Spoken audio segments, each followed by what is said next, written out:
সম্মানিত বন্ধুগণ, আমার ভাইরা আমার, আল্লাহ রাব্বুল আলামিনের হাবিব বলে দিলেন, আমার বন্ধু আবু বকর শোনো, আমি আল্লাহর কাছে একবার দেখা করে আসলাম। আমি আমার আল্লাহর কাছে তোমাদের কথা বলি নাই, ওই জায়গাও তোমাদের কথা বলেছি। আমার আল্লাহ জবাব দিয়েছেন, নবী গো, আমি আপনার সাথে একবার দেখা করলাম, আর আবু বকরের সাথে প্রতিদিন আমি 5 বার দেখা করব। বলেন সুবহানাল্লাহ। আবু বকর, নামাজে যখন দাঁড়ায় যাবা তখন প্রতি নামাজের সময়, প্রতিটা ওয়াক্তে, প্রতিটা সময় আল্লাহর সাথে তোমাদের সরাসরি মিরাজ হবে।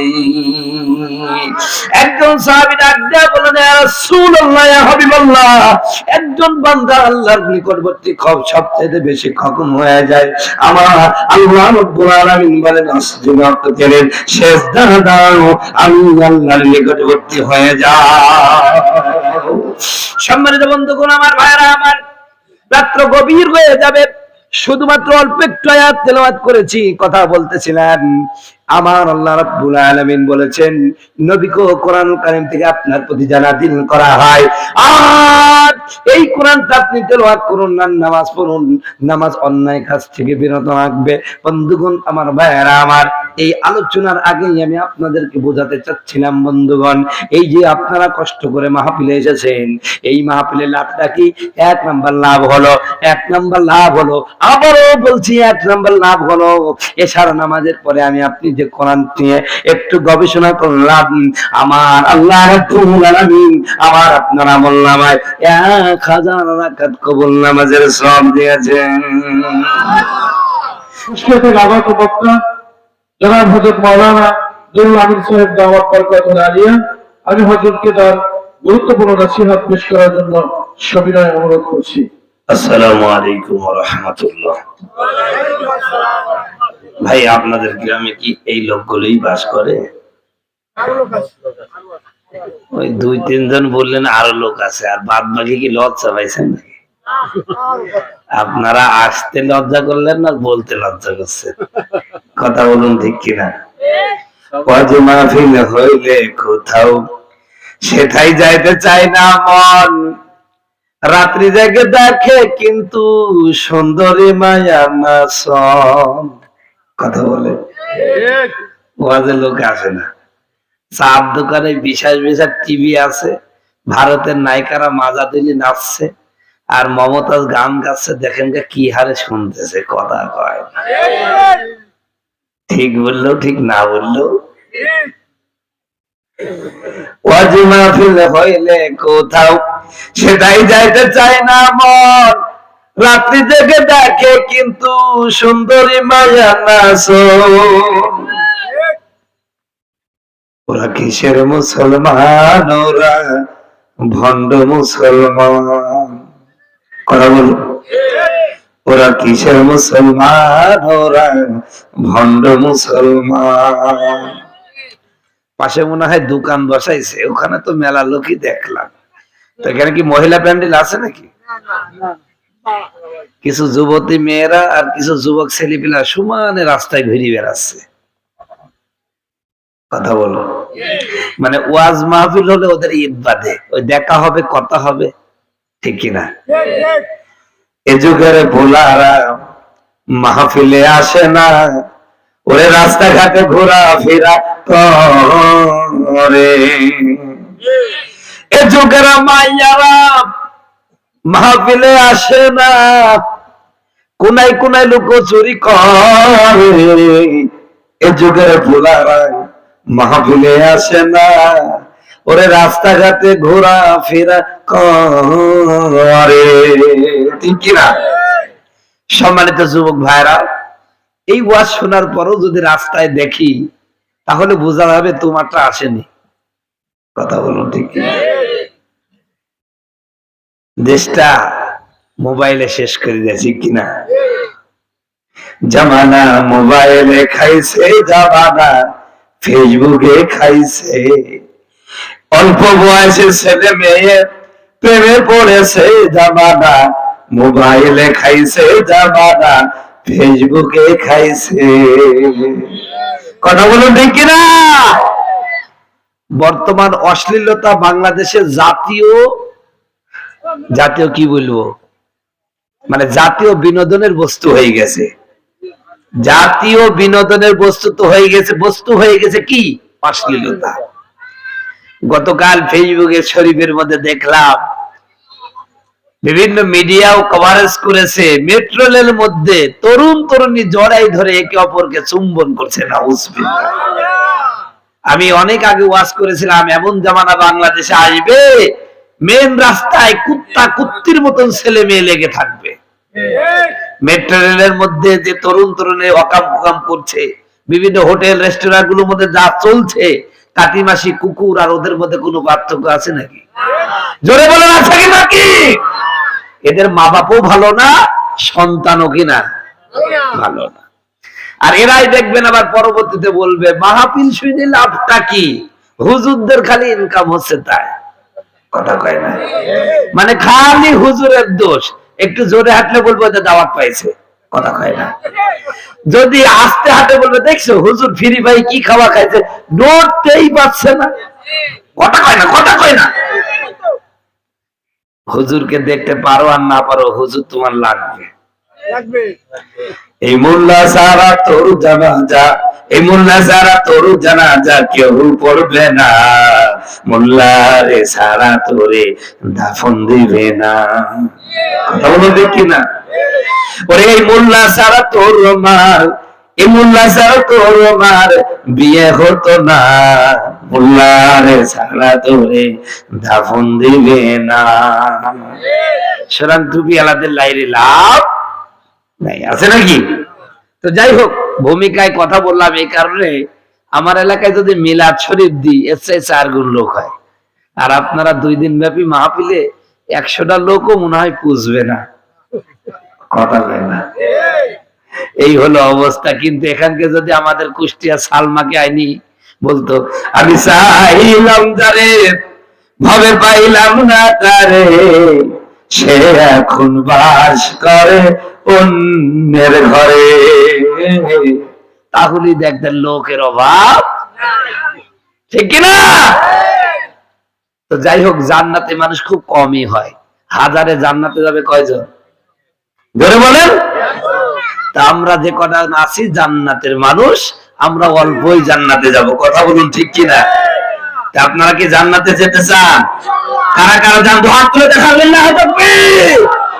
আল্লাহ কবুল করুক। ও ভাই, মাহফিল শুনি কি চলে যাবেন না তার আগে যাবেন? আপনারা উঠবেন না আমি জানি, কিন্তু আসলে বিষয়টা হলো খেসুড়ি না, আমি এমন এক কাম করব উঠতে পারবে না। কথা কয় না ভাই? মাহফিলে আসছেন, এখান থেকে যারা চলে যাবে তারা কিন্তু মুসলমানের বন্ধু হতে, একজনের বন্ধু হয়, সে হলো রমজান মাসে বান্দা ছিল। কথা কয় না? একটা গল্প বললে মনে পড়বে, কষ্ট হবে নাকি?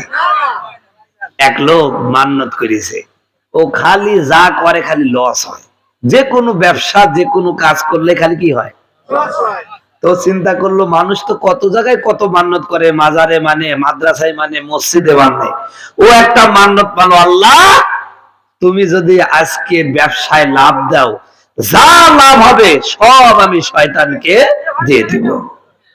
কি দিবে? আজকে যা লাভ হবে তা কাকে দিবে? শয়তানকে দিবে। তো ওই লোকটার সেদিন 1000 টাকা লাভ হয়েছে। তো চিন্তা করলো যে মান্য শয়তানের নামে মানলাম, লাভ তো 1000 হয়ে গেল, এরপরে থেকে প্রতিদিনই লাভ হয়।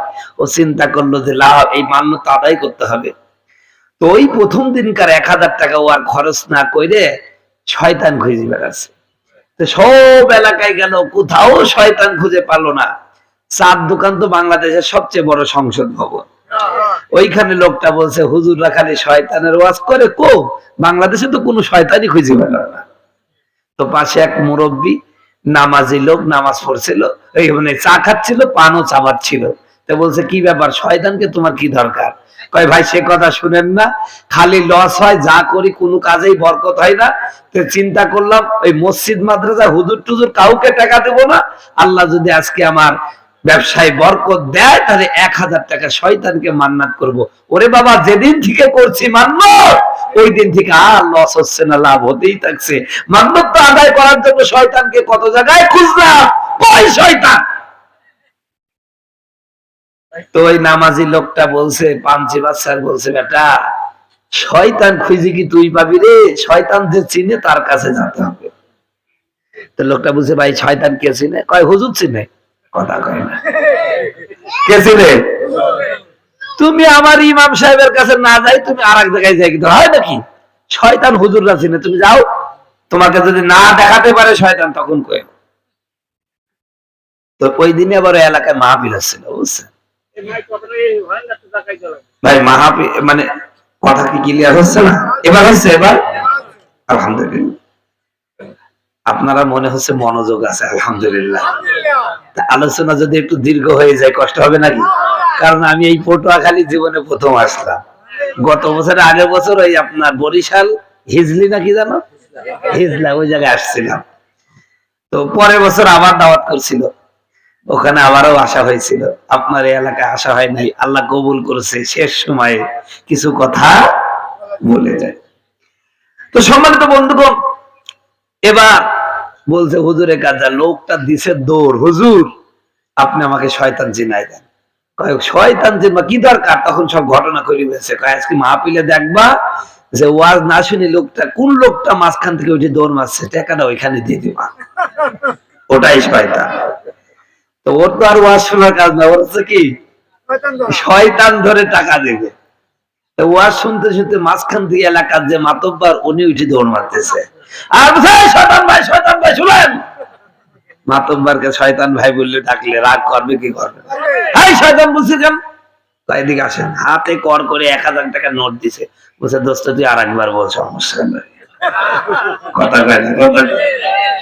পুলিশকে যদি 1000 টাকা ঘুষ দিয়ে একবার শালা বলেন, তাও বলবে দুলা ভাই। কথা কয় না, কারণ সব টাকার কাছে কি জিম্মি। সম্মানিত বন্ধুগণ, আমার ভাইরা আমার,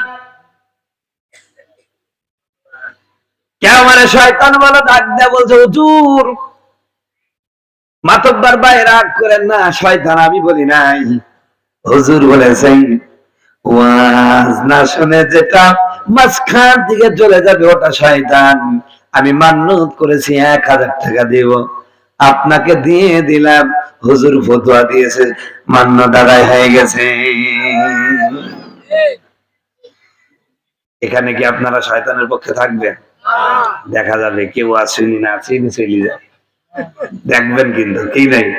হ্যাঁ, তবে যদি প্রসাব চাপাই যায় সেক্ষেত্রে যেতে পারেন ইনশাআল্লাহ। তো যাই হোক ভাই, কষ্ট হচ্ছে নাকি? চলেন আমরা আলোচনায় ঢুকি। আলহামদুলিল্লাহ, আলহামদুলিল্লাহ ওয়াহদা ওয়া সালাতু ওয়া সালামু আলা মান লা নাবিয়্যা বা'দা। আম্মা বা'দ, আউযু বিল্লাহি মিনাশ শাইতানির রাজীম। বিসমিল্লাহির রহমানির রহিম।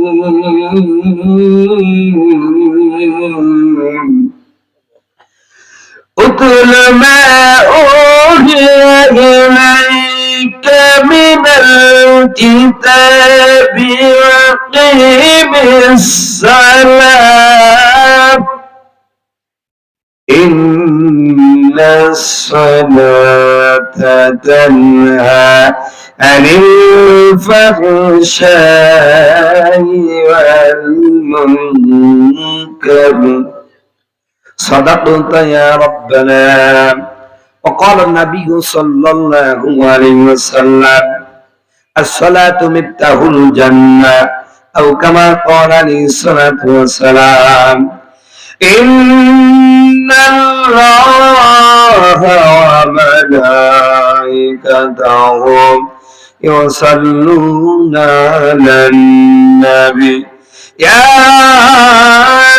أيها الذين آمنوا صلوا عليه وسلموا تسليما. اللهم صل على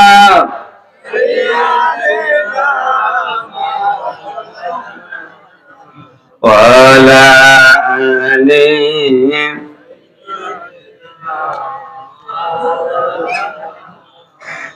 तौहीद की अमानत सनूं में हमारा आसान नहीं है मिटाना हमारा अल्लाहुम्मा सल्ली अला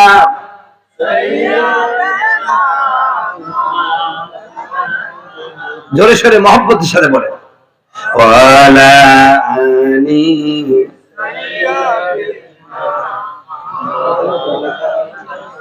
যাদের ভয়ানত হয়ে থাকত সকল বেঈমান সেই বীরেরা কইরে তোরা কোথায় গেল সেই ঈমান আল্লাহুম্মা সাল্লি আলা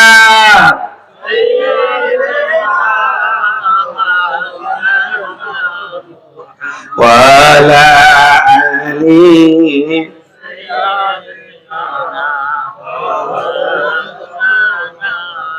بلغ العلا بكماله كشف الدجى بجماله حسنت جميع خصاله صلوا عليه وآله الحمد لله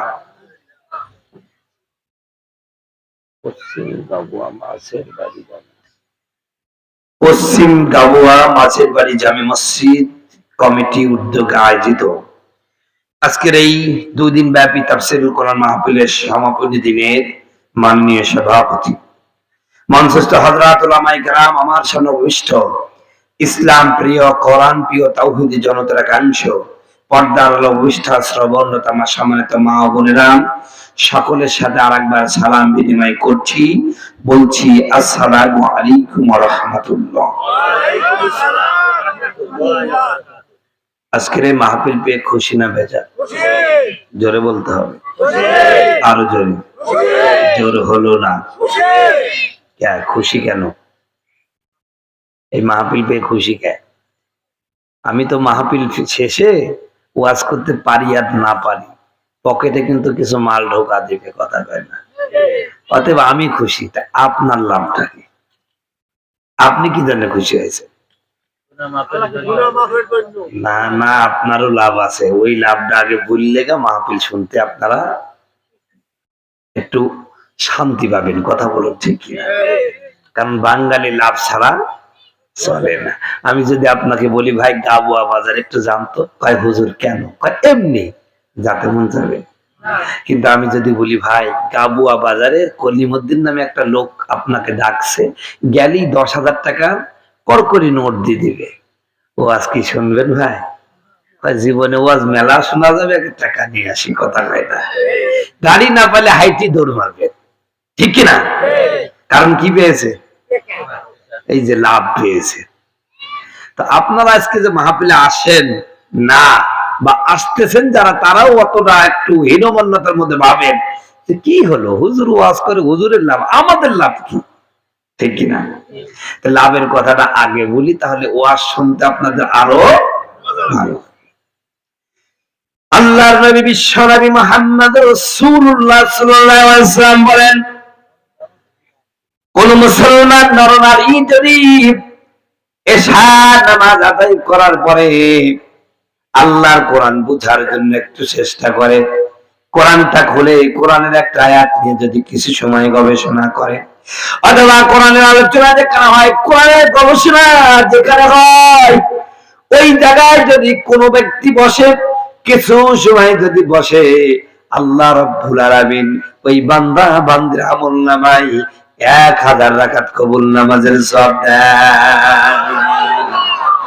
এত আসছে সুবহানাল্লাহ। 1000 রাকাত কবুল নামাজ আপনি বুঝতে পারছেন? এশার নামাজ যারা এখন পড়লেন কবুল হয়েছে, কোন গ্যারান্টি আছে নাকি? জোরে বলেন। এখন যারা আমরা এশার নামাজ পড়েছি কবুল হয়েছে, কোনো গ্যারান্টি নাই। কিন্তু আমরা যারা এখন কোরআনের মজলিসে বসলাম, আমার আপনার আমল নামাই 1000 রাকাত কবুল নামাজের সওয়াব হয়েছে। সম্মানিত বন্ধুগণ, আমার ভাইরা আমার, এই যে এশার নামাজ পড়েছি, আমিও বলতে পারবো না আমার নামাজ কবুল হয়েছে। আমাদের সমাজে অনেক মানুষ আছে 20 বছর নামাজ পড়ে, এখনো নামাজটা শুদ্ধভাবে পড়তে পারে না। আছে কি নাই? আছে কি নাই? কয় ভাবি আইয়া আলী রাব্বিকুমা তাকাজ্জাবান আলহামদুলিল্লাহি রাব্বিল আলামিন। এজন্য হুজুর নামাজ পড়ার পরও সুদ ছাড়তে পারেনি। কথা কয় না, কথা কয়। নামাজে পড়ে সুদ খায়, এরকম মুসল্লি মনে হয় পটুয়াখালী নাই? আপনার এলাকাও আছে? আরে ভাই, সুদের হেডমাস্টার সব পুষ্টি আয়, আপনাদের কাছে আসলো কেন? অথচ সুদ হারাম না হারাম? আরো জোরে বলেন, সুদ হারাম না হারাম? শুধু ঘুষ হাসা, শুধু ঘুষ হারাম সেটা নতুন করে বলবো কেন? শুধু ঘুষ হালাল তো নয়, ভালো করে তুমিও জানো। কথা বলেন, শুধু ঘুষ হারাম সেটা নতুন করে বলবো কেন? শুধু ঘুষ হালাল তো নয়, ভালো করে তুমিও জানো। সুদের টাকা আজকে তুমি করছো ভারী, করছো ভার, কি জবাব দিবে তখন যখন যাবে কবর ঘর? থাকতে সময় হও হুঁশিয়ার, থাকতে সময় হও হুঁশিয়ার, রবের হুকুম তুমি মানো। শুধু ঘুষ হালাল তো নয়, ভালো করে তুমিও জানো। কথা কয় না, কথা কয় না? সুদ হারাম জানার পরও 180 কিলোমিটার বেগে খায়। শুধু তাই নাই, সুদখোরের টাকা হয়েছে, উনি এখন সভাপতির মঞ্চটাও দখল করে ফেলেছে। মসজিদের সভাপতি, সেক্রেটারি, ক্যাশিয়ার, খোঁজ নিয়ে দেখবেন সুদের হেডমাস্টার। কথা কয় না, কথা কয় না? টাকা হয়েছে, মঞ্চে বসাই দিছে, আবার মাঝে মাঝে যাত্রার প্যান্ডেলও আসে। নামের আগে দেখো আল্লাহ হাজে লেখা তার, নামের আগে দেখো আল্লাহ হাজে লেখা তার, মদের আসরে সে থাকে, শুধু ঘুষের হাজারি আছে যত অন্যায়, একটু আধটু করে ধরে। কথা কয় না, বেশি করে না, অল্প অল্প করে। হাজি মানুষ তো, কথা কয় না কেন? শুধু ঘুষের হাজারি আছে যত অন্যায়, একটু আধটু করে থাকে।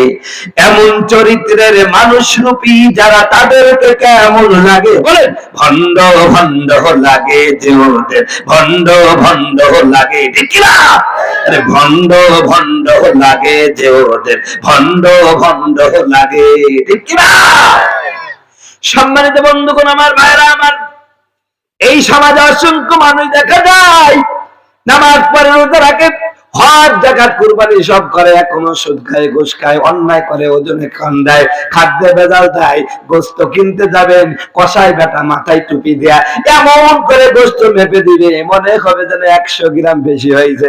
পরের দাঁড়িতে মাপবেন, 1 পোয়াই নাই। কথা কয় না, কথা কয় না? আছে কি নাই? আছে কি নাই?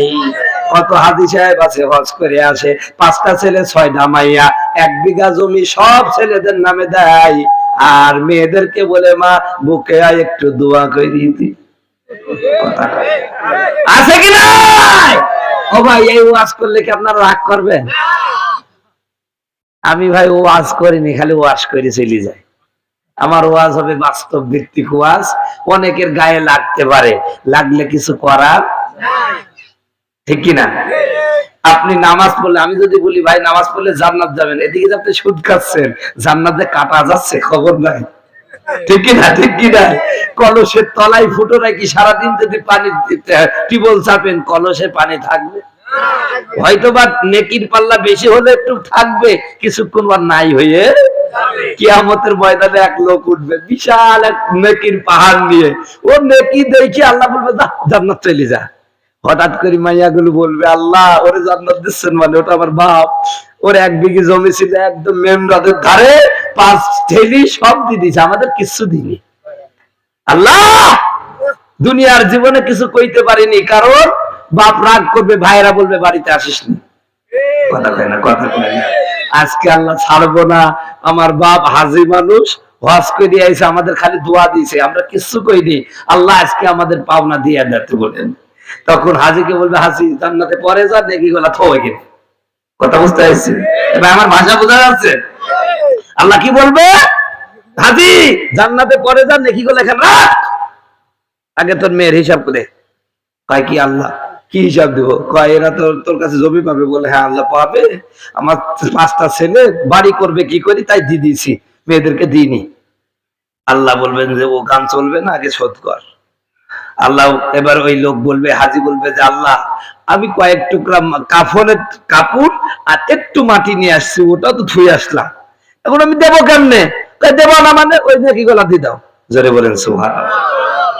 ও নেকি শেষ, মেয়েদের হক পাওনা গুলো শোধ করতে করতে ওই যে চালা, হাজি সাহেব মানুষ তো সারাদিন চার দোকানে বসে থাকে, ও 3 দিন খায় 4 দিন দাম দেয় না। কথা কয় না, কথা কয়। ও চালা ছাড়বে না, বলবে আল্লাহ আমি চালা, ও 4 দিন চা খালে 3 দিন করে ফিরে খাইছে, কিছু বলতে পারেনি, আল্লাহ দিতে বলেন। এবার হাজি সাহেব বলবে চালা তো ধরলি কে? কয় তোমার মাইয়া গুলো যেমন ধরলো আমিও তো চিন্তা করলাম যদি টুক করে জান্নাতে যাইতে পারি। ধরবে, ডাক দেয়া বলবে আল্লাহ আমার নেকি গুলো তো মেয়েগুলো নিয়ে গেল, আমি এখন সাত দাম দেব কেমনে? আমার আল্লাহ ডাক দেয়া বলবেন চালা তোর জীবনের গুনাহগুলো লোকটার কপালে ঝাড়। বন্ধুগণ আমার ভাইরা, আবার এবার পাওনাদাররা তাদের পাওনার কারণে গুনাহগুলো চাপাতে থাকবে, চাপাতে থাকবে, চাপাতে থাকবে, চাপাতে থাকবে, চাপাইতে চাপাইতে নেকির পাহাড় যত বড় ছিল তার কয়েক গুণ বড় হয়ে যাবে। আমার আল্লাহ এবার হাজীকে ডাক দেন, হাজী জান্নাতে যাওয়া তোর হলো না, বাহাদুহু ইলা সিরাতিল জাহিম। ও ফেরেশতারা দাঁড়ায় দাঁড়ায় কি দেখো? এই লোকটাকে ঘাড়ে ধাক্কা দিয়া জাহান্নামের মধ্যে ফেলে দাও। এর জন্য আমি আপনাদেরকে বলবো বন্ধুগণ, ও ভাইয়েরা, শুধু নামাজ পড়লে জান্নাত হবে না, চরিত্রটা ভালো করা লাগবে। কথা কয় না? নামাজ পড়েন, সুদ খান, নামাজ পড়ে ঘুষ খান, নামাজ পড়ে ওজনে কম দেন, খাদ্যে ভেজাল দেন, পরে ওর সাথে গল্প। কথা কয় না? পরকা প্রেম আছে কি নাই? কত হুজুরও করে। কথা কয় না, কথা কয় না। কত দাড়িওয়ালা টুপিওয়ালাও করে। কথা কয় না? এই জামানা মোবাইলে খাইছে, জামানা ফেসবুকে খাইছে, অল্প বয়সে ছেলে মেয়ে প্রেমে পড়েছে, জামানা মোবাইলে খাইছে, জামানা ফেসবুকে খাইছে। দেশে মোবাইল এসেছে, চিঠি বন্ধ হয়ে আছে, পোলা মায়ার মনের কথা ভাসে বাতাসে। এ মোবাইল পায়া ওই গ্রামের সলিমদ্দির মায়া কি কাণ্ড ঘটাইছে, 4-5টা ছেলে রাইখা পালায়া গেছে। কথা কয় না? 4-5টা ছেলে রাইখা পালায়া গেছে। কথা বলুন ঠিক কিনা? ও বন্ধুগণ আবার ভাইরা, কেমন নামাজ পড়লাম, নামাজ পড়ার পরে এখনো অন্যায় কাজ ছাড়তে পারো না। এই জন্য মমতাজের সব গান কিন্তু খারাপ না, কয়েকটা গান ভালো বলে। সেদিন একটা গান বলছিল, শুনছিলাম, নামাজ তুমি ধর্ম জানো, চুরি তোমার পেশা, সেই নামাজি হইবে কবুল কেমনি করো আশা, নামাজ হইল না রে তোর, নামাজে লইলি না খাও। ঠিক না? আল্লাহ রাব্বুল আলামিন কোরআনুল হাকিমের মধ্যে কি বলছেন শোনেন। এই রাগ করছেন? কথা বোঝা যাচ্ছে? ও বন্ধুগণ আমার, ভাইরা আমার, আল্লাহ কি নামাজের কথা পড়তে বললেন, কি নামাজ পড়তে বললেন, আমরা কি পড়ছি? আল্লাহ বলছেন শোনেন, উতলু মা উহিয়া ইলাইকা মিনাল কিতাবি ওয়া আকিমিস সালাত। আল্লাহ রাব্বুল আলামিন বলেন, ও নবী, কোরআনুল কারীম থেকে আপনার প্রতি যা নাযিল করা হয়েছে এটা আপনি তেলাওয়াত করুন, নামাজ পড়ুন। আমার আল্লাহর নবী তখন আমার আল্লাহকে প্রশ্ন করলেন, আয় আল্লাহ, আমি কষ্ট করে নামাজ পড়বো, বিনিময়টা কি পাবো? প্রথমেই বলেছি এখানে যে আমরা বসছি এখানেও লাভের একটা দরকার আছে। কথা বলুন ঠিক কিনা? আমার নবীর প্রতি আল্লাহ আয়াত নাযিল করলেন সূরা আনকাবুতের 45 নম্বর পৃষ্ঠার 45। আমার ভাইয়েরা 401 নম্বর, 2 নম্বর, 3 নম্বর লাইনে 403 নম্বর পৃষ্ঠার 45 নম্বর আয়াত সূরা আনকাবুতের। এই আয়াতের মধ্যে আল্লাহ বললেন, ও নবী, কোরআন থেকে আপনার প্রতি যা নাযিল করা হয় এটা আপনি তেলাওয়াত করুন, নামাজ পড়ুন। আমার আল্লাহর নবী কেমন যেন প্রশ্ন করলেন, আল্লাহ গো, নামাজ পড়লে আমার লাভটা কি হবে?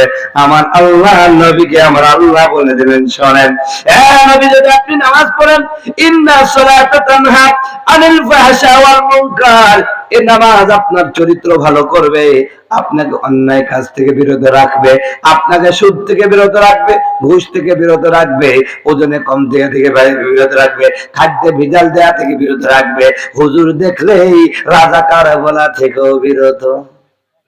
কথা বলেন, কথা বলেন। দাড়িওয়ালা টুপিওয়ালা দেখলেই কিছু মানুষ আছে ওই রাজাকার যায়, কথা কয় না। সম্মানিত বন্ধুগণ, আমার ভাইরা, যারা আলেমদেরকে দেখে রাজাকার বলে গালি দেয়, দাড়িওয়ালা টুপিওয়ালা হলে পাইকারি রাজাকার বলে, আল্লাহর কসম করে বলি ওদের চরিত্রের মধ্যে ভেজাল বলেন। আবু জাহেল আমার নবীকে দেখে এইরকম কথাই বলতো। আজকে বাংলার জমিনে যারা আবু জাহেল, ওরাই শুধুমাত্র আলেমদেরকে, দাড়িওয়ালা টুপিওয়ালাদেরকে রাজাকার বলে। কথা বলুন ঠিক কিনা? বাংলাদেশে যারা আমাদেরকে রাজাকার বলে, ওদের চরিত্র দেখবেন 4-5 দিন, মানে মাসে 4 বার করে আবাসিক হোটেলে ধরা পড়ে। কথা কয় না, কথা কয় না। যাদের শরীরে দুর্গন্ধ, চরিত্র খারাপ, দেখতে অসুন্দর, তাকে চেয়েও সুন্দরী, এরাই আমাদেরকে রাজাকার বলে গালি দেয়। মনে রাখবেন, এই বাংলার জমিনে উলামায়ে কেরামকে যারা রাজাকার বলে, জঙ্গি বলে, মৌলবাদ, উগ্রবাদ বলে গালি দেয়, এরাই সমাজের সবচেয়ে নিকৃষ্ট জীব। কথা বলুন ঠিক কিনা? হুজুর দেখলে এত চুলকাই কেন? হুজুর ছাড়া তোর মার জানাজা হবে না, তোর মার বিয়েও হবে না। হুজুর ছাড়া তোর জানাজা, হুজুর ছাড়া তোর জানাজা কেউ পড়বে না, হুজুর ছাড়া তোরে দাফন দিবে না। যারা জীবন করলে রে তুই যে হুজুরকে ঘৃণা, সেই হুজুরকে লাগতে পারে সেটা ভাবলি না। ও তোর বাবার যাবে যখন এই দুনিয়া ছেড়ে, তখন কিন্তু আসতে হবে টুপিওয়ালার কাছে। কথা বলুন ঠিক কিনা? আমার বন্ধুগণ, আমার ভাইয়ারা, আলেমদের সাথে সম্পর্ক ভালো করেন। এদের সাথে সম্পর্ক যত জটিল করবেন, সুন্দর করবেন, আল্লাহ পরকালটা আপনার ভালো করে দিবে। কথা বলুন ঠিক কিনা? আল্লাহ রাব্বুল আলামিন নবীকে জানায় দিলেন, ইন্না সলাতা তানহা আনিল ফাহশা ওয়াল মুনকার, নিশ্চয়ই নামাজ আপনাকে অন্যায় অশ্লীল কাজ থেকে বিরত রাখবে। কিন্তু আমরা নামাজ পড়ে আমাদের চরিত্র ভালো করতে পারছি না। তার মানে হলো নামাজটা যেই রকম দরকার ওই রকম হচ্ছে। কথা কয় না, কথা কয় না। ও বন্ধুগণ, আমার ভাইয়ারা, নামাজ শুধু চরিত্রের পরিবর্তন করেন না। আজকে আমরা রিজিকের পিছনে দাঁড়াই, এই রিজিকের ব্যবস্থা নামাজ করে দিবে। জোরে বলেন সুবহানাল্লাহ। তাহলে ছোট্ট করে একটা ঘটনা কয়ে দিই। আমার নবী মুহাম্মদ সাল্লাল্লাহু আলাইহি ওয়াসাল্লামের একজন সাহাবী, আমার ভাইয়ারা, মক্কা থেকে হিজরত করে মদিনায় চলে গেলেন। মদিনার ইহুদিরা তাকে কোনো কাজে নেয় না। মক্কা দেখে ফরমান জারি করা হলো, শোনো ও মদিনার আমার বন্ধুরা, শোনো, তোমাদেরকে বলে দিই, আমাদের গ্রাম থেকে অমুকে হিজরত করে চলে গেছে, তোমরা তাকে কাজে নেবা না, তাকে সহযোগিতা করবা না। ক্ষুধার যন্ত্র যখন সইতে পারবে না, তখন উল্টো করে আবার মদিনা থেকে মক্কায় চলে আসবে। আমার ভাইয়েরা, এমন একজন সাহাবী, এমন ক্ষুধার্ত যখন যন্ত্রণা হয়ে গেল, বাড়িতে বড় অভাব, ছোট্ট ছোট্ট বাচ্চাগুলো ক্ষুধার যন্ত্রণায় চিৎকার করে হাউমাউ করে কাঁদে। একদিন স্ত্রী বলে দিলেন, প্রাণের স্বামী, আমরা নাই ধৈর্য ধরলাম, আমাদের এই ছোট্ট বাচ্চাগুলো ধৈর্য ধরতে পারছে না, তুমি কি পারবে না আজকে একটু খাবারের ব্যবস্থা করতে? বলেন সুবহানাল্লাহ। আল্লাহর নবী, মায়ার নবী গো, আপনি নবী আমার জান্নাতের সরদার। সম্মানিত ভাইরা আমার, নবীজির সাহাবী কতজন ইহুদির কাছে গেলেন, ও ইহুদি ভাই, আমাকে একটু কাজে নেও না, তোমার বাগানের অমুক কাজটা করে দেব, বিনিময়ে আমাকে কিছু খাবার দিবে না। কেউ কাজে নেয় না। এক পর্যায়ে কোথাও যখন কাজের ব্যবস্থা করতে পারলেন না, তিনি চিন্তা করলেন, দয়াল নবী, মায়ার নবী, আমার নবী, আপনার নবী মুহাম্মদ রাসূলুল্লাহর কাছে কেউ গেলে আল্লাহর নবী কোনদিন তাকে খালি হাতে পাঠাই না। নবীজির দরবারে চলে গেলেন, আল্লাহ নবীর কাছে মুখটা মলিন করে দাঁড়ায় আছে। আমার নবী ডাক দেয়া বললেন, সাহাবী কি ব্যাপার, তোমার মনটা তো মলিন কেন, মুখটা এত কালো কেন, কি হয়েছে বলো না? সাহাবী ডাক দেয়া বলেন, হুজুর গো, কোনো অপরাধ নাই, শুধুমাত্র মুসলমান হয়েছে, এই জন্য মদিনার হুজরা কেউ কাজে নেই না, মুনাফিকরা আমাকে অপমান করে। আজ কয়েকদিন যাব আমার বাড়িতে কোনো খাবার নাই, নবী গো পারবেন নি আমাকে কিছু খাবার দিতে? আল্লাহর নবী ডাক দিয়া বলেন, আমার সাহাবী কয়দিন ধরে তোমার বাড়িতে খাবার নাই? সাহাবী ডাক দিয়া বলেন, ইয়া রাসূলুল্লাহ, ইয়া হাবিবাল্লাহ, আজ 2-3 দিন আমার বাড়িতে কোনো খাবার নাই। আমার নবী ডাক দিয়া বলেন, সাহাবী আমার অবস্থা কি জানো? আমার অবস্থা হলো আজ 1 সপ্তাহ যাবত আমার চুলায় কোনো আগুন দিতে পারিনি। সাহেবের মুখটা আরো মলিন হয়ে গেল। আরে বড় আশা নিয়ে তো নবীর দরবারে আসলাম, আমার নবীর অবস্থাটা আরো বড় খারাপ। দেখ দেয়া বলে, ইয়া রাসূলুল্লাহ, ইয়া হাবিবাল্লাহ, বড় আশা নিয়ে এসেছিলাম। আমার নবী ডাক দিয়ে বলেন, স্বামী আমার বাড়িতে খাবার না হলো তোমার বাড়িতে হবে। একজনের নবী আসিল গো সোনার মদিনায়, একজনের নবী আসিল গো সোনার মদিনায়। ওরে যাহার প্রেমে মজনু হলো, যাহার প্রেমে মজনু হলো খুদে রাব্বানা, একজনের নবী আসিল গো সোনার মদিনায়। সম্মানিত বন্ধুগণ, আমার ভাইরা আমার, সাহাবী ডাক দিয়ে বললেন, ইয়া রাসূলুল্লাহ, এই মাত্র বললেন আপনার বাড়িতে কয়েকদিন না, 1 সপ্তাহ যাবত চুলায় আগুন জ্বলে না, আপনি কেমনে আমার খাবারের ব্যবস্থা করবেন? সাহাবী ডাক দিয়া বললেন, আল্লাহর নবী ডাক দিয়া বললেন, আমার সাহাবী রে, এমন একটা রবের সাথে, এমন একটা মালিকের সাথে আজ পরিচয় করায় দিব, উনার কাছে যদি সুন্দর একটা দরখাস্ত করতে পারো মঞ্জুর হয়ে যাবে। সাহাবী বললেন, ইয়া রাসূলুল্লাহ, দেন না সেই মালিকের পরিচয়টা, একটা সুন্দর দরখাস্ত লিখে দিয়ে জোরে বলেন সুবহানাল্লাহ। আমার নবী তখন সূরাতুল বাকারা থেকে একখানা আয়াত তেলাওয়াত করে দিলেন। নবী সাহাবীরা আল্লাহর নবীর আয়াত, আল্লাহর কোরআনের আয়াতকে 100% বিশ্বাস করতেন। কথা বলুন ঠিক কি? আমাদের মতো না হুজুর হবে নাকি? সেদিন একজন হিন্দু আমার কাছে আসছে, তার সন্তান অসুস্থ, রোগাক্রান্ত, বড় ভয় করেছে, বিভিন্ন ঠাকুর মাকুর কাছে গেছে, যত পড়ে দেয়, যত রুকিয়া করে, যত ফুক দেয়, আরো বেশি বেড়ে যায়। তো ওই গ্রামের মহিলারা বলছে, ওইসব ঠাকুর ফাকুর বাদ দাও, আমার হুজুরের কাছে নিয়ে যাও। তা আমি আসছি, আমি আবার চিনি নিয়ে যাই, লোকটা হিন্দু। তো বাচ্চা কোলে নিয়ে দাঁড়িয়ে আছে রাস্তার পাশে, আমাকে থামালো, থামানোর পরে বলছে, হুজুর আপনি আমার এই বাচ্চাটাকে ঝাড়ি দেন তো। আমি কি হয়েছে? কয় খুব ভয় করছে, মেলা জায়গায় ঝাড়ছি, কিন্তু কারদের কাছে ঝাড়ছে তা করছে না, মেলা জায়গায় ঝাড়ছি। তো আমি হচ্ছে 4 কুল আয়াতুল কুরসি পড়ে সূরা ফাতিহা পড়ে ফু দিয়ে দিছি। ও তো হিন্দু মানুষ, কয় হুজুর ভালো হবেন তো? আমি বলছি সবার তো ভালো হয়, আপনারও হবে। কথা বলুন ঠিক কি? আল্লাহর কি রহমত, ও বাড়িতে যাওয়ার আগে ওর ছেলে ভালো হয়ে গেছে। সুবহানাল্লাহ। বন্ধুগণ আমার ভাইয়ের, আবার ওর বিশ্বাস বেড়ে গেছে। এখন আমি যদি কিছু নাও করে ফু দিই, তাও কায় হুজুর ভালো হয়ে যাবে। সুবহানাল্লাহ। এইরকম বিশ্বাস থাকতে হবে। নবীজির সাহাবীকে সূরা বাকারা থেকে একখানা আয়াত শুনে দিলেন, ইয়া আইয়ুহাল্লাযীনা আমানু ইসতাঈনু বিস-সাবরি ওয়াস-সালাম ইন্নাল্লাহা মা'আস-সাবিরিন।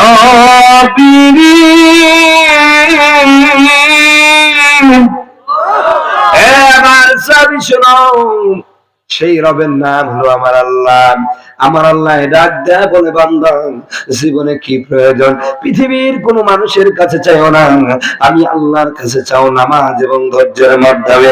তুমি যদি তোমার নামাজটা ঠিক করতে পারো আর ধৈর্য ধারণ করতে পারো, আমি আল্লাহ তোমার জীবনে সমস্ত প্রয়োজন গায়েবী খাজানা থেকে পূর্ণ করে দেব। বলেন সুবহানাল্লাহ। সাহাবায়ে কেরামের কোরআনের প্রতি কি বিশ্বাস, নবীর প্রতি কি বিশ্বাস, আল্লাহর কথার প্রতি কি বিশ্বাস, সাহাবী আর এক মুহূর্ত নবীজির দরবারে দাঁড়ালেন না, দৌড়ে চলে আসলেন, স্ত্রীকে ডাক দেয়া বলেন, প্রাণের স্ত্রী দাও না, এক বদনা পানি দাও, এক লোটা পানি দাও, আমি একটু ওযু করে নিই। আমার ভাইয়ারা স্ত্রী ওযুর পানি দিলেন, সাহাবী সুন্দর করে ওযু করে নামাজে দাঁড়ায় গেলেন। 2 রাকাত নামাজ আদায় করার পরে স্ত্রীকে ডাক দেয়া বলেন, প্রাণের স্ত্রী আমাদের যাতা ঘরে গিয়ে দেখো কোনো খাবারের বন্দোবস্ত হলো নাকি। কি বিশ্বাস, আল্লাহু আকবার। আমি মাঝে মাঝে চিন্তা করি, তারা সাহাবী, আসলেই সাহাবী, কথা কয় না। আর আমাদের অবস্থা ভাই, আল্লাহ যদি জান্নাত দেয় এটা আল্লাহর জন্য, আমাদের জন্য রহমত, কথা কয় না। আর যদি জাহান্নামে দেয় আল্লাহর জন্য ইনসাফ, ঠিক কি না?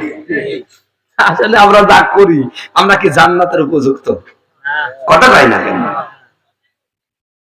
সম্মানিত বন্ধুগণ, আমার ভাইরা, আবার স্ত্রী বলতেছেন, স্বামী আমার পাগল হলেন নাকি? গম নাই, কিছু নাই, মানুষও নাই, জাতাঘর। জাতাঘর বুঝেন তো ভাই? ওই যে আগে যে চাকি বলেন নাকি, চাকি, আমাদের কুষ্টিয়া ভাষায় জাতা বলা হয়। তো বলছে তুমি যাও তো। যাওয়ার পরে দেখছে না, কোনো কিছু হয়নি। সাহাবী বলছে না, আমার আল্লাহ তো মিথ্যা কথা, নিঃসন্দেহে আমার নামাজের মধ্যে কি আছে, বেজাল আছে। উনি আবার ওযু করেছে, আবার নামাজ পড়ছে। এবার দেখো, না হয়নি। ও চিন্তা করলো হলো না, আবার ওযু করছে, আবার নামাজ দাঁড়াইছে। নামাজে দাঁড়ায়া আল্লাহর ডাক দিয়ে বলছে, মালিক আজ কয়েকদিন যাবত আমার পেটে কোনো খাবার নাই, খোদার যন্ত্রণা সইতে পারি না, তুমি কি পারো না আমার একটু খাবার দিতে? এইভাবে করে যদি এই পৃথিবীর কোন ধনী মানুষটার কাছে যাইতাম, সেও তো ফিরাই দিতে না। তুমি তো ধনী আর আমরা সবাই গরিব, তুমি কি পারো না আমার একটু খাবার দিতে? বলেন সুবহানাল্লাহ। রবের সাথে এমন ভাবে কথা বলছে যেন বন্ধুর সাথে কথা বলছে, বলেন সুবহানাল্লাহ। আমার আল্লাহ জিবরিলকে ডাক দিয়ে বলেন, জিবরিল, জিবরিল, আমার নবীর সাহাবীর কথা আমার কাছে বড় ভালো লাগছে, জানা জান্নাত থেকে গম নিয়ে গিয়া জাতার মধ্যে থেকে আটা বের করে দিয়ে যাবে, বলেন সুবহানাল্লাহ। হঠাৎ করে জাতাটা ঘুরা শুরু করলো, সেখান থেকে অনবরত আটা বের হয়। আল্লাহু আকবার। স্ত্রী চিৎকার দিয়ে বলে, ও প্রাণের স্বামী, নামাজ আর পড়ার দরকার নাই, মুনাজাত দীর্ঘ করো না, ওই যে কুদরতের খেলা শুরু হয়ে গেছে, আমাদের জাতাটা অটোমেটিক ঘুরছে আর সেখান থেকে অনবরত আটা বের হচ্ছে। আল্লাহু আকবার, আল্লাহু আকবার। এর নাম ঈমান, এর নাম নামাজ। এই নামাজ পড়ো, এই নামাজ পড়ো, এই নামাজ তোমাকে জান্নাতে নিয়ে যাবে, আপনার চরিত্র ভালো করবে। নামাজ পড়লেই নামাজ না, কত নামাজি জাহান্নামে যাবে, কথা কয় না। ফাওয়াইলুল লিল মুসাল্লিন, আমাদের আব্দুল্লাহ সাহেব গতকালকে বলে এই সূরা তাফসীর করেছেন। আল্লাহ বলেছেন, ধ্বংস হয়ে যাক নামাজিরা, আল্লাযীনা হুম আন সালাতিহিম সাহুন, যারা নামাজের ব্যাপারে উদাসীন, সুযোগ পালে পড়ে, না হলে পড়ে না, কথা কয় না। নামাজে দাঁড়াইছিতে ঘাড় চুলকায়, এদিক তাকায় ওদিক তাকায়, আর চিন্তা করে হুজুর এত বড় নামাজ পড়েন কে, কথা কয় না। আর কথা কাশি তাসাহুদ্দে একটু বড় হয়, হুজুর কখন শেষ করে দিয়েছে, আপনি কি ঘুমাই গেলেন নাকি, কথা কয় না, কথা কয় না। আবার কিছু লোক আছে নামাজ তো পড়বেই না, আমরা যারা নামাজ পড়ি আমাদেরকে করে হুজুররা নামাজ পড়ে, এরা কিছু পাইছে, কথা কয় না। এরা বুকা, কথা কয় না, কথা কয় না। আছে কি নাই?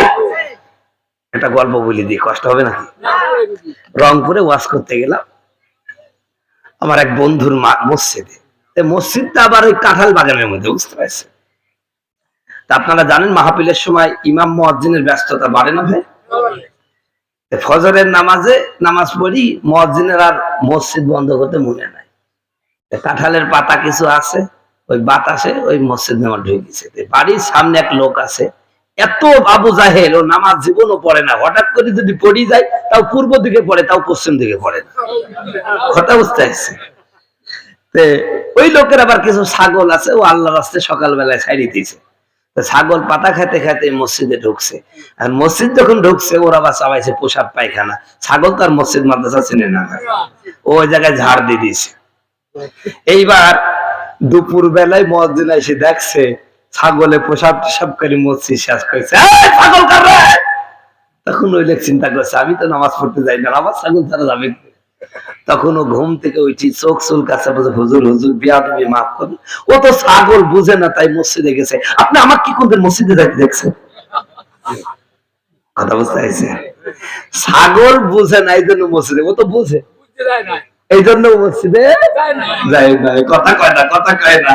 নামাজেরই কইলে কথা দেখাই কত অজুহাত, হাতের একটা পায়ে ব্যথা আর নাকি গিরাই বাত। রুকু সেজদা করতে গেলে, রুকু সেজদা করতে গেলে মাথায় লাগে টান। ওরা কিসের মুসলমান, ওরা ভিন ভণ্ড মুসলমান। কথা কয় না? তুমি নামে মুসলমান নাকি কামে মুসলমান? নামে কামে মিল না হলে, নামে কামে মিল না হলে হইবে যে তুফান। তুমি নামে মুসলমান নাকি কামে মুসলমান? নাম রেখেছে আব্দুল মোমিন, কলমা যাবে না। এসব লোকের সংখ্যা এই সমাজে অসংখ্য গোনা। কথা কয় না, কথা কয় না। নাম হলো আব্দুর রহমান। দেখবেন শয়তানও দেখি ভয় করে। এই যে আমাদের দেশে শাহরিয়ার কবির একটা ছিল না, মুসালা শয়তান, হুজুর দেখতেই পারে না মতে খাবে। কথা কয় দেখা। আরো আছে জাফর ইকবাল, এরা হুজুর দেখতে পারে। তাসলিমা নাসরিন কি না, ওরে বাবা জান্নাতে পালি চলে আইছে। কথা কয় না কেন?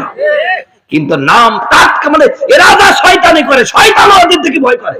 আল্লাহ তুমি আমারে শয়তান বানানো কে, তাসলিমা নাসরিনকে শয়তান বানাতে পারলে না। কথা বুঝে না কেন? রমজান মাসে কিছু লোক আছে রোজা না রাখি কয় আমার কি টাকার অভাব, ভাতের অভাব, আমি রোজা রাখবো। ওরে শয়তান, কথা কয় না। 1 মাস শয়তান জেলে ছিল আর এটারে খেলাফত দিয়েছিল। কথা কয় না। যারা রমজানে রোজা না রাখি কইছে যে আমার কি ভাতের অভাব, শয়তান ওরে কি দিয়েছে? খেলাফত দিয়েছে। কথা বলুন ঠিক কিনা? সম্মানিত বন্ধুগণ, আমার ভাইরা আমার, তো যে কথা বলছিলাম, তো নামাজ এরকম ভাবেই পড়ার দরকার। সাহাবী বলছে যাও বাড়ির মধ্যে দিকে বস্তা নিয়ে আসো, গামলা নিয়ে আসো, হাড়ি মারি যা আছে সব নিয়ে আসো। সব আটা ভরিছে, বস্তাও শেষ, সব লোড করা। এখনো আটা বেরিয়ে হচ্ছে। ও চিন্তা করছে কিরে আটা কোন জায়গায় বেরোয়, যাতা উঁচু করে ধরিস। আল্লাহ বলছে বন্ধ করে দিচ্ছে। কিসের আটা? সব ফেলতি রসুলের দরবারে দৌড়। আল্লাহ নবী সব শোনার পরে বলছে তুমি বড় ভুল করলা গো, আমার তুমি যদি দেখতে না যাই তাহলে মান্না সাজার মতন আমার সব বসে গেত। সুবহানাল্লাহ বলেন। ওই সাহাবীর অতি পণ্ডিতির কারণে আমাদের ভাগ্যটা গিয়ে গেছে, খারাপ হয়ে গেছে। কথা বুঝতে পারছেন? তো সম্মানিত বন্ধুগণ, আমার ভাইয়ের আমার, তাদের নামাজ শুধুমাত্র চরিত্রের পরিবর্তন করে না, এটা আমাকে আপনাকে খাবারেরও ব্যবস্থা করে। আর একটা কথা কই, নামাজ আলোচনা যখন করছি আর একটু করি। আর নামাজ এমন জিনিস, এই নামাজ যদি আপনার সঠিক হয়ে যায় না, ও আপনি আল্লাহকে দেখতে পারবেন। বলেন সুবহানাল্লাহ। এরকম একটা ঘটনা তাফসিরে মারিফুল কোরআনের মধ্যে আমি পড়েছিলাম। আমার হুজুর একবার এই কিলাসের মধ্যে যখন তাফসিরে জালালাইন পড়ছিলাম, তো সূরা ফাতিহা তাফসিরের মধ্যে একটা ঘটনা বলেছিল, বলবো নাকি? তো এক মুরিদ আর এক পীর সাহেব, এই পীর সাহেব খুব অসুস্থ, ওযু না করাই দিলে ওযু করতে পারে না, বাথরুমে না ঢোকাই দিলে যাইতে পারে, এমন এক মাজুর ব্যক্তি। কিন্তু নামাজে যখন দাঁড়ায় ও মাল ঘন্টাকে ঘন্টা দাঁড়া যায়, কোনোদিন ফজরের নামাজে আযানও দিতে। তো মুরিদের ওই যে খাদেম যে আর কি, সে বলছে তাহলে হুজুর কি আসলে অসুস্থ নাকি লেখা কাম করে না অভিনয় করে? কথা কয় না। উনি নামাজের বাইরে ওযু করে দেওয়া লাগবে, খাওয়া দেওয়া লাগবে, আবার বাথরুমে ঢোকা দিয়ে আসা লাগে। আর উনি নামাজের মধ্যে দাঁড়িয়ে থাকে ঘন্টাকে ঘন্টা, কোনোদিন কোনো ফজর আযান দিতে। এরকম একটা চিন্তা ভাবনা আসছে। তো উনি একদিন চিন্তা করলো, একদিন দুদিন, 1 মাস 2 মাস পরে চিন্তা করলো, না এরকম সন্দেহ না করি জিজ্ঞাসা করা দরকার হুজুরকে। কথা বুঝতে পারছে? তো একদিন হুজুর নামাজ শেষ করছে, বলছে হুজুর একটা প্রশ্ন ছিল। কয় কি প্রশ্ন? কয় প্রশ্ন হলো হুজুর, এই যে আপনি নামাজ যখনই শেষ হয়ে যায় তখন আপনার ধরা লাগে, আবার বাথরুমে দিয়ে আসা লাগে, ওযু করে দেওয়া লাগে, খাবার খাওয়া দেওয়া লাগে, এই যে নামাজে আপনি ঘন্টাকে ঘন্টা দাঁড়িয়ে থাকেন, তখন আপনার এত শক্তি আসে কোন জায়গা থেকে? কথা বুঝতে পারছে? আসলে বিষয়টা হলো ভাই, আপনার পাছায় মনে করেন বিশাল বড় একটা গাড় হয়েছে, গাড় বুঝেন ভাই? গাড়, বিশাল ব্যথা, আপনি অজ্ঞান হয়ে যাচ্ছেন, বসতে পারছেন না, হাসপাতালে যাচ্ছেন, বাসের প্রথম সিটে বসে আছেন আর করছেন, হঠাৎ করে দেখলেন অ্যাক্সিডেন্ট হয়ে 4-5টা মানুষ জায়গায় মরে গেল। বলেন তো এই ব্যথা কি তখন মনে থাকবে? কথা কয় না কেন? কারণ ওই যে সামনের যে ব্যথাটা ওইটি কি আরো বেশি, এই জন্য এই ব্যথা সাময়িক সময়ের জন্য না, বন্ধ না, থাকে কিন্তু মনে থাকে না, স্মৃতির থেকে হারাই গেছে, কারণ সামনে আরো বেশি ব্যথা। তো ওই লোকটা আসলে অসুস্থ। তখন মুরিদ যখন এই প্রশ্ন করছে, হুজুর তখন 2 চোখের পানি ছেড়ে দিয়ে কাঁদছে। তখন খাদেম বলছে, বিয়াদবি মনে করছে, হুজুর মাফ করে দিন, বলা লাগবে না। কয় না, পরে বলতে হবে, যদি না বলি এটাও অন্যায় হবে। আমার ভাই এবার পীর সাহেব ডাকদা বলেন, বাবা রে, আল্লাহ রাব্বুল আলামিনের হাবিব বলেছে, আনতা আবুদুল্লাহ কাআন্নাকা তারাহু, নামাজে যখন দাঁড়াবা তখন কেমন যেন তুমি আল্লাহকে দেখছো। ফাইল্লাম তাকুন তারাহু, যদি আল্লাহকে দেখার মতো যোগ্যতা তোমার অর্জন না হয়, তবে এতটুকু চিন্তা করো, আল্লাহ রাব্বুল আলামিন তোমার রুকু সিজদাগুলো দেখতেছে। আপনারা বুঝেন নাই, আল্লাহকে আপনি দেখছেন, যদি আল্লাহকে না দেখে আপনার রুকু সিজদা, আপনি যে তাসবিহ তাহলিল পাঠ করছেন, কে দেখছেন? আপনি চিন্তা করেন তো একটু, 1 মিনিট চোখ বোঝাই করে যে আমার আল্লাহ আমার দেখছে, এই চিন্তা যদি থাকে, একটা অফিসে আপনি কাজ করেন, আপনার বড় অফিসার আপনার দিকে তাকিয়ে আছেন, ওই জায়গায় কি ঘুষ খেতে পারবেন? আল্লাহ আপনাকে দেখতেছেন, নামাজের মধ্যে কি চুরি করতে পারবেন ভাই? নামাজের মধ্যে কি উল্টাপাল্টা করতে পারবেন? এই টেন্ডান্সি নিয়ে আসে। পীর সাহেব ডাক দিয়া বলছেন, বাবা তুমি যে বলেছো ঘন্টার পর ঘন্টা আমি নামাজের মধ্যে দাঁড়িয়ে থাকি, আমার কিছু হয় না, কেন হয় না শোনো শোনো, আমি যখন আল্লাহু আকবার বলেন নামাজে দাঁড়ায় গেলাম, আমার আল্লাহ তখন আরশে আজিম থেকে তার কুদরতি পাখানা আমার সামনে দাঁড় করায়া দেয়। আমি 6 চোখকে দেখি, আমার রবকে যখন দেখি, আর আমি যখন কোরআনুল কারীম তেলাওয়াত শুরু করে দিলাম, আলহামদুলিল্লাহি রাব্বিল আলামিন, আমার আল্লাহ তখন বলে, হামিদানি আবদি, আমার আল্লাহর ওই আওয়াজ আমি আমার কানে শুনতে পাই। আমার মুরিদ শোনো, আমার আল্লাহ তখন কি সুন্দর করে জবাব দেয়, ওইটা শোনার সাথে সাথে এই পৃথিবীর কোনো ব্যথা আমার মনে থাকে না, আমি কোথায় আছি, কেমন আছি, কি করছি, এই পৃথিবীর কোনো অনুভূতি আমার মধ্যে কাজে আসে না। সম্মানিত বন্ধুগণ, আমার ভাইয়েরা আমার, মুরিদ শুনে রাখো, এই কারণে আমি ঘন্টার পর ঘন্টা নামাজের মধ্যে দাঁড়ায় থাকি। হযরত আবু বকর ওমর রাদিয়াল্লাহু তাআলা আনহু, আমার নবী যখন মিরাজ থেকে আসলেন, ডাক দিয়ে বললেন, ইয়া রাসূলুল্লাহ, ইয়া হাবিবাল্লাহ, বুঝতে পারলাম আপনি আমার আল্লাহর কাছে চলে গেছেন, কত কথা হলো, কত দেখা হলো, কত কিছু হলো, কত ভাবের আদান প্রদান হলো, কত প্রেম ভালোবাসা হলো। ইয়া রাসূলুল্লাহ, ইয়া হাবিবাল্লাহ, আপনার বন্ধু আবু বকর তো তোমার রবের সাথে দেখা করতে চাই। সম্মানিত বন্ধুগণ, আমার ভাইরা আমার, আল্লাহ রাব্বুল আলামিনের হাবিব বলে দিলেন, আমার বন্ধু আবু বকর শোনো, আমি আল্লাহর কাছে একবার দেখা করে আসলাম, আমি আমার আল্লাহর কাছে তোমাদের কথা বলি নাই, ওই জায়গাও তোমাদের কথা বলেছি, আমার আল্লাহ জবাব দিয়েছেন, নবীকেও আমি আপনার সাথে একবার দেখা করলাম, আর আবু বকরের সাথে প্রতিদিন আমি 5 বার দেখা করব। বলেন সুবহানাল্লাহ। আবু বকর, নামাজে যখন দাঁড়ায় যাবা, তখন প্রতি নামাজের সময়, প্রতিটা ওয়াক্তে, প্রতিটা সময় আল্লাহর সাথে তোমাদের সরাসরি মিরাজ হবে। একজন সাহাবী ডাক দিয়া বললেন, ইয়া রাসূলুল্লাহ, ইয়া হাবিবাল্লাহ, একজন বান্দা আল্লাহর নিকটবর্তী সবচেয়ে বেশি কখন হয়ে যায়? আমার আল্লাহ রাব্বুল আলামিন বলেন, আসজুদাতের সিজদা দাও, আমি আল্লাহর নিকটবর্তী হয়ে যাও। সম্মানিত বন্ধুগণ, আমার ভাইরা আমার, রাত্র গভীর হয়ে যাবে, শুধুমাত্র অল্প একটু আয়াত তেলাওয়াত করেছি, কথা বলতেছিলাম। আমার আল্লাহ রাব্বুল আলামিন বলেছেন, নবীকে কোরআনুল কারীম থেকে আপনার প্রতি যা নাযিল করা হয়, আর এই কোরআনটা আপনি তেলাওয়াত করুন না, নামাজ পড়ুন, নামাজ অন্যায় কাজ থেকে বিরত রাখবে। বন্ধুগণ, আমার ভাইয়েরা আমার, এই আলোচনার আগেই আমি আপনাদেরকে বোঝাতে চাচ্ছিলাম, বন্ধুগণ, এই যে আপনারা কষ্ট করে মাহফিলে এসেছেন, এই মাহফিলের লাভটা কি?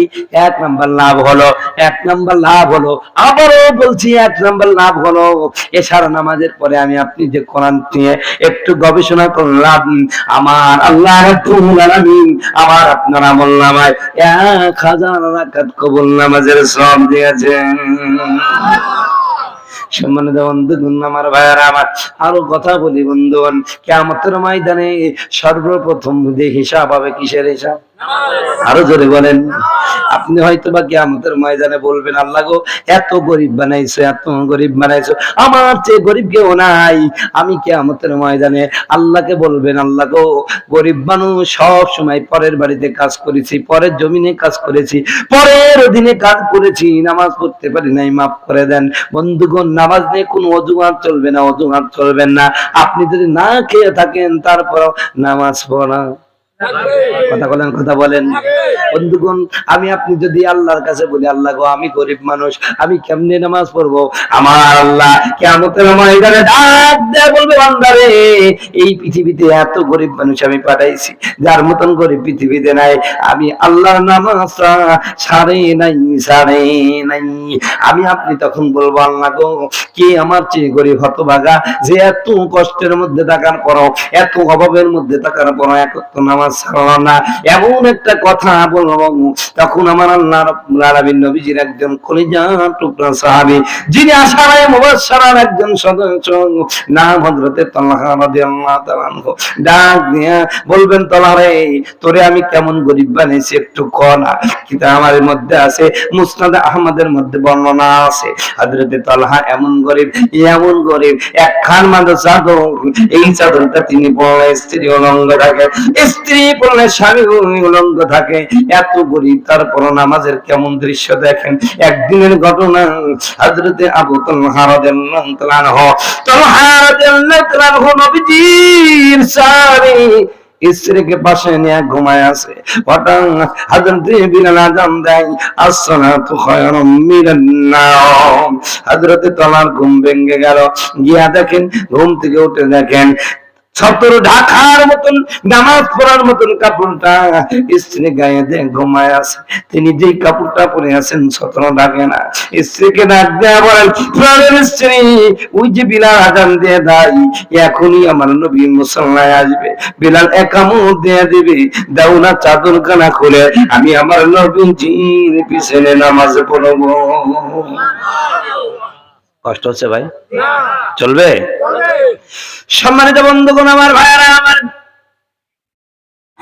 এবার স্ত্রী ও আমার আপনার মতন স্ত্রী না। কত বাংলাদেশে ঘটনা ঘটে, ইটালি প্রবাসী, আমেরিকান প্রবাসী, সৌদি প্রবাসী, কত কষ্ট করে স্বামী টাকা ইনকাম করে, ওই টাকা দিয়ে বিলাসী করে পরের বাড়ির এক রাখালের সাথে দৌড় দিয়ে চলে যায়। কথা কয় না? এত টাকা পয়সা দেওয়ার পর বউ থাকে না। অথচ আমার মা ও বোনেরা, আজকে স্বামীকে আপনি পাঠাই দিচ্ছেন, স্বামী আপনি বিদেশ চইলা যান, আমাদের একটু ভাগ্যটা পরিবর্তন করেন, আপনার মাল আপনারই থাকবে, কিছু হবে না। স্বামী বেচারা আপনার কথাই ভালোবাসা, আপনারে বিশ্বাস কইরা রাইখা চলে গেল, আর আজকে আপনি তার বিশ্বাসের উপরে কোড়াল মেরে দিলেন। কথা কয় না? সেই সমস্ত নরনারী যে সমস্ত নারীরা, যেই সমস্ত পুরুষরা বউ থাকার পরে লোকের বউর সাথে, স্বামী থাকার পরে পরের স্বামীর সাথে অকাম কুকাম করবা, কিয়ামতের ময়দানে আল্লাহ তোমাদেরকে কেমনে উঠাবে শোনো।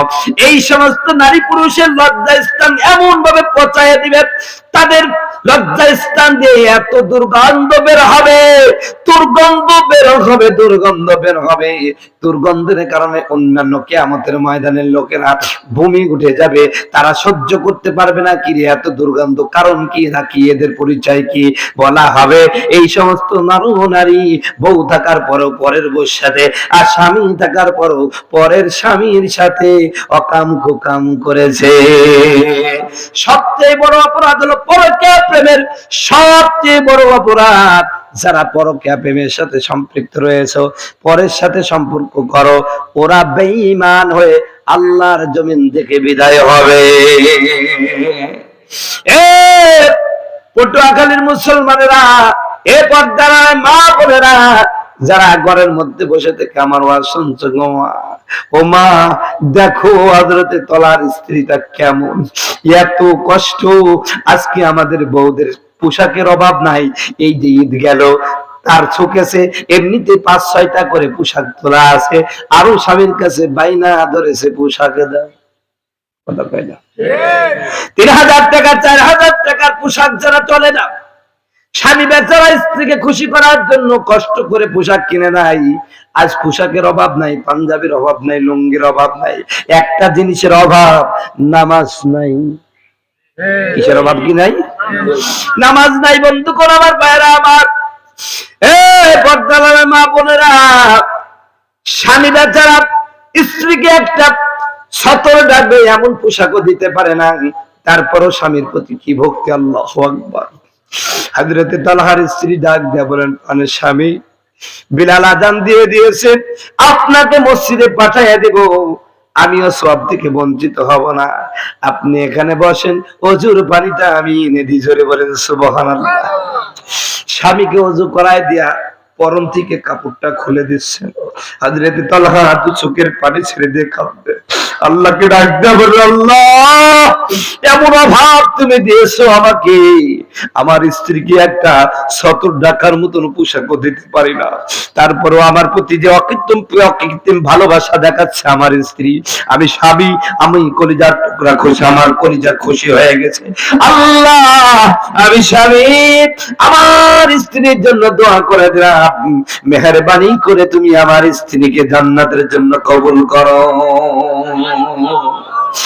সম্মানিত বন্ধুগণ আমার, ভাইরা আমার, এই ঘটনার মাঝে আরেকটা কথা মেয়েদের ব্যাপারে যখন উঠলো, ওই বলবো নাকি? বেশি সময় যাবে কিন্তু। সম্মানিত বন্ধুগণ আমার, ভাইরা আমার, এই যে গত বছরের আগের বছর এক জায়গায় ওয়াজ করতে গেলাম, আমাকে বললো হুজুর আপনার টাইম হলো 11টার পরে। আমি বললাম কি করবো, কয় বসে থাকেন গা। তো ওই লোকের বাড়িতে দেখলাম অনেক বই আছে, একটা বই খুঁজলাম, ওই বইয়ের মধ্যে দেখলাম স্বামী স্ত্রীর একটা ঘটনা। আমার বন্ধুগণ আমার, ভাইয়েরা, একজন মহিলা ছিল বড় হতভাগা, 20 বছর বিয়ের বয়স, এখনো কোনো বাচ্চা হয় না। মহিলাটা কত জায়গায় গেল, কত হুজুরের পানি পড়া খাইল, কত ডাক্তারের কাছে গেল, গাইনি বিশেষজ্ঞ ডাক্তার, বন্ধ্যাত্ব রোগে পারদর্শী ডাক্তারের কাছে গেল, কেউ তার রোগের চিকিৎসা করতে পারলো না। একদিন এসার নামাজ পড়ে মহিলা বলল, আল্লাহ 20টা বছর হয়ে গেল, আমার কোন সন্তান হলো না। ও আল্লাহ, কত মাজারে গেলাম, কত পীরের দরবারে গেলাম, কত ওলিয়া উলিয়ার মাজারে গেলাম, কত ডাক্তারের কাছে গেলাম, কত হুজুরের পানি পড়া খেলাম, এমন কোন গাছের শিকড় নাই, খাই নাই, কিছুতেই কিছু হলো না। আয় আল্লাহ, পরিশেষে তোমার কাছে একটা মিনতি জানাই, আল্লাহ তুমি যদি আমার একটা সন্তান দাও, আমি 7 দিন কবরের মধ্যে থাকবো। মহিলা মানুষ তো এক হাস্যজ্য মান্যত মেনে দিয়েছে। মান্যতের 3 মাস পরেই দেখতেছে মেন্স বন্ধ হয়ে গেছে, বাচ্চা পেটে এসে গেছে। বুঝতে পারছেন? তারপরে সন্তান একখান হলো। প্রিয় ভাইরা আমার, মানুষের ধর্ম কি জানেন? বিপদে পড়লে আল্লাহকে খুব মনে পড়ে। কথা কয় না, কথা কয় না। আর যেই বিপদ চলে যায় এমন ভাবে চলে যেন কোনোদিন বিপদ আসে না? ফাআম্মাল ইনসানু ইযা মাবতালাহু রাব্বুহু ফাআকরামাহু ওয়া নাআমা।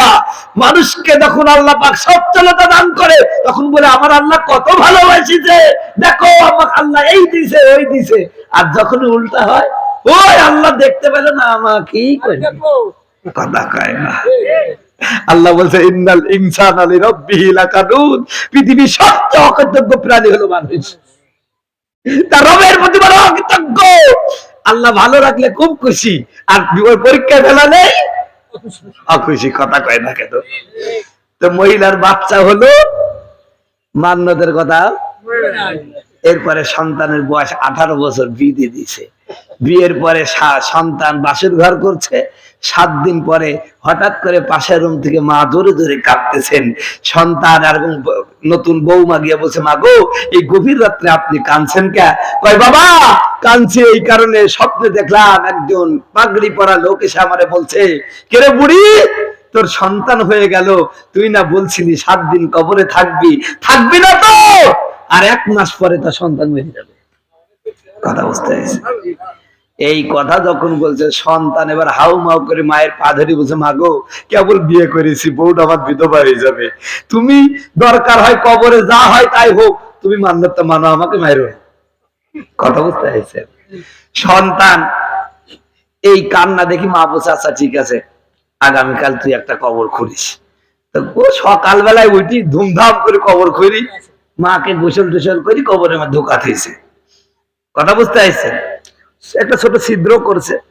তো মা কবরের মধ্যে যখন রাখছে, রাখার পরে কিছুক্ষণ পর সবাই যখন চলে গেছে, কোনো আওয়াজ টাওয়াজ পাচ্ছে না, তখন টুকটুক করে চোখ খুলি, কবরে তাকিয়ে দেখছি চতুর দিকে অন্ধকার, কিন্তু পায়ের বৃদ্ধাঞ্জলি সোজা ছোট্ট একটা ছিদ্র, ওখান থেকে সুন্দর একটা রড লাইটের আলোর মতো আসতেছে। তো উনি ওইদিকে তাকাচ্ছেন, তাকাতে তাকাতে দেখছেন ওইখানে একটা বিশাল ঘাট, ঘাট বোঝেন তো ভাই, মানে পুকুর পাড় আর কি, পুকুরের ঘাট, আর সেখানে সুন্দর সাজানো গুছানো একটা পাড় করা আছে, ওইখানে 2 জন মহিলা বৈশা গল্প করতেছে, বলেন সুবহানাল্লাহ। আরো কবরের মধ্যে শুয়ে শুয়ে ওইটা দেখছে। তো হঠাৎ করে গল্পরতা ওই 2 মহিলা লক্ষ্য করছে কবর থেকে কে যেন তাকে ফলো করছে। তখন বলছে, কি গো এই কবরে শুয়ে কি করতেছে, আসো 3 জন একসাথে গল্প করি। তো ও বলতেছে, আমি যাবো কেমনে? কয়েকটা লাথি মার, ওখানে একটা দরজা তৈরি হয়েছে। মারছে 1 লাথি, দরজা তৈরি হয়ে গেছে। এখন 3 মহিলা গল্প শুরু করছে। তো গল্প করার ফাঁকে হঠাৎ করে দেখতেছেন ওই বাগানের মধ্যে একটা বিশাল পাখি সুন্দর একটা আওয়াজ দিয়ে উড়ে এসে ডান পাশে 1 মহিলা আর বাম পাশে 1 মহিলা, ওই ডান পাশে মহিলার মাথার উপরে সুন্দর করে বাতাস দিচ্ছে, আর মাঝে মাঝে কপালে চুমু খাচ্ছে, বলেন সুবহানাল্লাহ। আর এই বাম পাশে যে মহিলা, ওখানেও একটা পাখি এসে সুন্দর করে তার বাতাস খাচ্ছে, কিন্তু মাঝে মাঝে কপালের উপরে এমন ঠুকর দিছে, মহিলা ও মা গো করে চিৎকার করছে। কথা বুঝতে পারছি? এরকম গল্প করতে করতে 7 দিন চলে গেছে। ওই যে সন্তান এসে বলছে, মা ও মা, তখন ওই যে ওই মহিলা দুটো বলছে, তোমার সন্তান চলে আসছে, তুমি এখন চলে যাও। তো ওই মহিলা বলছে, বোন যাবো তো বটেই, কিন্তু যাওয়ার আগে তোমাদেরকে একটা প্রশ্ন করতে চাই। কি প্রশ্ন? প্রশ্ন হলো, এই যে 2টা পাখি তোমাদের 2 জনকে ভালোবাসছে, একজনকে তো খুবই আদর আপ্যায়ন করতেছে, মাঝে মাঝে চুমু খাচ্ছে, আর এই যে তোমাকে আদর করছে, মাঝে মাঝে কপালে যে ঠোকর মারতেছে, আর তুমি ও মা করে উঠতেছো, ও আল্লাহ করে উঠতেছো, ব্যাপারটা কি? এই রহস্যটা কি বলবা? ভালো করে শুনেন। এই ওয়াজটা বাড়ি যাই করতে পারবেন তো? ইনশাআল্লাহ। যদি করতে পারেন, আপনার বউ এত ভালো হবে তা বলার কথা নাই, কথা কই না। সম্মানিত বন্ধুগণ, আমার ভাইরা আমার, এবার ওই ডান পাশের মহিলা নাবদা বললেন, আমার বোন শোনো, দুনিয়ার জীবনে আমি ছিলাম যখন আমার স্বামী ছিল, আমি আমার স্বামী ছাড়া কারোর সাথে কোনোদিন কথা বলে নাই, কোনো পরপুরুষের সাথে কথা বলে নাই। শুধু তাই নাই, আমার স্ত্রী, আমার স্বামী কষ্ট পাবে এমন কোনো কাজ করে নাই। আমার স্বামী যাদের সাথে কথা বলা পছন্দ করে না, আমি তাদের সাথে কথা বলে নাই। শুধু তাই নাই, আমার জীবনে কোনোদিন পর্দার খেলাপ করি নাই, নামাজ রোজা কোনো কিছু ছাড়ি নাই। স্বামীর সাথে সবসময় সম্পর্ক মধুর করেছি। কোনো কারণে আমার স্বামী যদি অসন্তুষ্ট হয়েছে, আমি আমার স্বামীকে বলেছি, আমার স্বামী যতক্ষণ পর্যন্ত আমার প্রতি তুমি খুশি না হবে, যতক্ষণ পর্যন্ত আমার প্রতি তুমি সন্তুষ্টি না খাবে, ততক্ষণ পর্যন্ত আমি তোমার পা ছাড়বো না। এ আমার বোন শুনো, এভাবে করে দুনিয়ার জীবনে 1 বছর নাই 2 বছর নাই 7টা বছর আমার স্বামীর সাথে কাটিয়েছি। আল্লাহ আমার স্বামীর আগে এই দুনিয়া থেকে আমাকে নিয়ে আসছে। আমি যখন মারা গেলাম আমার স্বামীটা গলা কাটা কবুতরের মতন কান্না শুরু করে দিল। এরপরে জানাজা পড়ার পরে সবাই যখন কবর ছেড়ে চলে গেল, আমার স্বামী আমার কবরের কাছে দাঁড়ায় দাঁড়ায় আমার আল্লাহকে ডাক দেয়া বললো, মালিক আয় আল্লাহ, আমার সহকর্মী আমার পরিবার টুকরা স্ত্রী 7 বছর সুদীর্ঘ সময় তার সাথে একসাথে কাটালাম, কোনদিন তার কোনো ব্যবহারে কষ্ট পাই নাই, আমাকে সে অকৃত্রিম ভালোবাসা বেসেছে। আয় আল্লাহ, আমার স্ত্রীর প্রতি আমি স্বামী খুশি, তুমিও আমার স্ত্রীর প্রতি খুশি হইয়া যাও। শুধু তাই নাই, আয় আল্লাহ, আমার স্ত্রীকে আমি যেমন ভালোবাসি, আমার স্ত্রীকে আমি যেমন আদর করতাম, কবরের মধ্যেও আমার স্ত্রীর জন্য এমন একটা ব্যবস্থা করে দাও। আমার বোন শুনো, বোন, আমার স্বামীর আল্লাহ রাব্বুল আলামিন দোয়া কবুল করে নেওয়ার কারণে ওই যে পাখিটা দেখছো, ওই পাখিটা মূলত আমার স্বামীর পক্ষ থেকে নির্ধারণ করে দেওয়া হয়েছে, যার কারণে আমার আদর যত্ন করে, মাঝে মাঝে চুমু দেয়। বলেন সুবহানাল্লাহ। এবার বাম পাশের মহিলা বলছেন, বলেন আমিও খারাপ ছিলাম না, আমি কোনো দুশ্চরিত্রা নারী ছিলাম না, আমি নামাজ পড়েছি, রোজা রেখেছি, সবকিছু করেছি, কিন্তু আমার একটা অভ্যাস ছিল, আমি আমার স্বামীর সাথে যখন রাগ হতো মুখে মুখে তর্ক করতাম।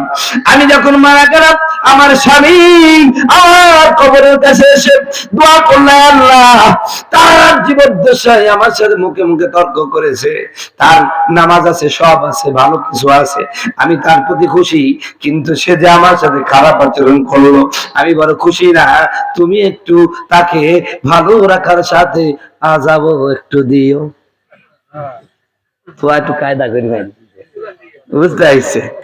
সম্মানিত বন্ধুগণ, আমার ভাইরা, এই জন্য ওই পাখিটা আদরও করছে মাঝে মধ্যে, ওই যে ঠোক মারিছে একটু কি করার কারণে, ওই মুখে মুখে তর্ক করার কারণে।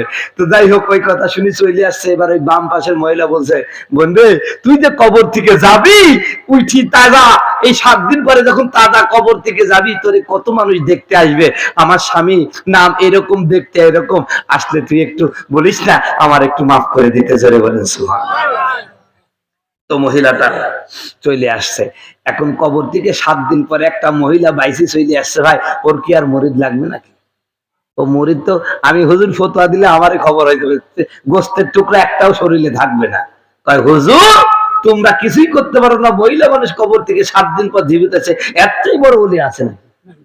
কথা কয় না, কথা কয় না। ওই যে আপনারা শুনছেন, ছোটকালে ছিলাম, ঝিনাইদা কোন এক লোক নামাজ পড়ে না, একক, তো সে বলে ফুদি সব ভালো করে ফেলছিল, পুলিশ লাগছে তাকে আবার গার্ড দেওয়ার জন্য। শুনেন না আপনারা? ঝিনাইদায় হ্যাঁ গেছিলেন? হ্যাঁ, ঝিনাইদা সদরে সদরে। তো এইরকম একটা অবস্থা। তো ওই মহিলা 7 দিন পরে কবর থেকে যখন আসছে, সব মানুষ তাকে দেখতে আসছে, তো ওই মহিলার নজর খালি ওই মহিলার স্বামীর দিকে। তো হঠাৎ করে মানুষের ভিড়ের মধ্যে দেখলেন সেই মহিলার স্বামীও আসছে। তো তখন ওই মেলা লোকের মধ্যে বসে, এদিকে আসবো, লোকটা তখন চিন্তা করছে, আরে আমারও বউ নাই, ওরও স্বামী নাই, চাই দুইজন আজকে সংসার করে খায়। এইরকম পীর আলা মহিলা যদি আমার বউ হয়, তা তো কাজ করে খাওয়া লাগবে না। কথা বলতে আছে, ও ঝাঁপ দিয়ে বলছে, কি হলো? কয়, আমার ঘরের মধ্যে চলো। ও তো আরো খুশি লাগছে, এত বড় পীর আমাকে ঘরের মধ্যে নিয়ে যাচ্ছে। কথা বলতে আছে, নিজেই বলছে, ভাই তোমার বউয়ের নাম এই, তোমার বউ দেখতে এরকম, তোমার নাম এই, তোমার বাড়ি অমুক জায়গায়। তখন ও আরো পাগল হয়ে গেছে, কি রে তোমাকে চিনে না জানে না সব বলে দিচ্ছে, এতই বড় হলে হয় না। কথা কয় না। তখন বলছে, বোন কি বলছে বলো, শুনবো, তোমার সব কথা শুনবো। কয়, কিছুই শোনা লাগবে না, তোমার কাছে আমার একটা অনুরোধ, তোমার বউর সাথে আমার কথা হয়েছে, তোমার বউরে মাফ করে দেওয়া লাগবে। তাই হুজুর আর কথা কয় না। কয়, না, ওই বউকে মাফ করা যাবে না। কয়, শোনো, আমার প্রতি তোমার বিশ্বাস কি? কয়, আপনার প্রতি বিশাল বিশ্বাস আছে। ধরো, তুমি যদি তোমার বউকে মাফ করে দাও, আমি তোমারে দোয়া করব, তুমি আল্লাহ জান্নাত চলে যাওয়া। জোরে বলেন সুবহানাল্লাহ।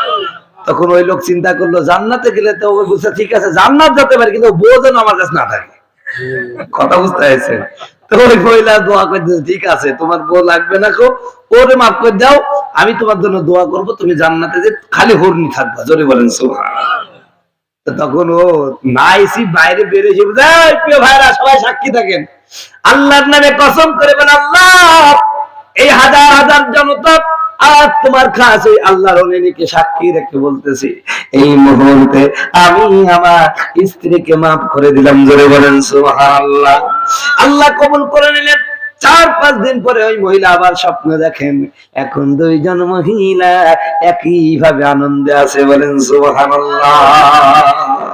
এই জন্য আমার মা বোনদেরকে বলবো, মা বোনেরা, পৃথিবীতে পীর ধরার কোনো দরকার নাই, তোমার সবচেয়ে বড় পীর হলো তোমার স্বামী।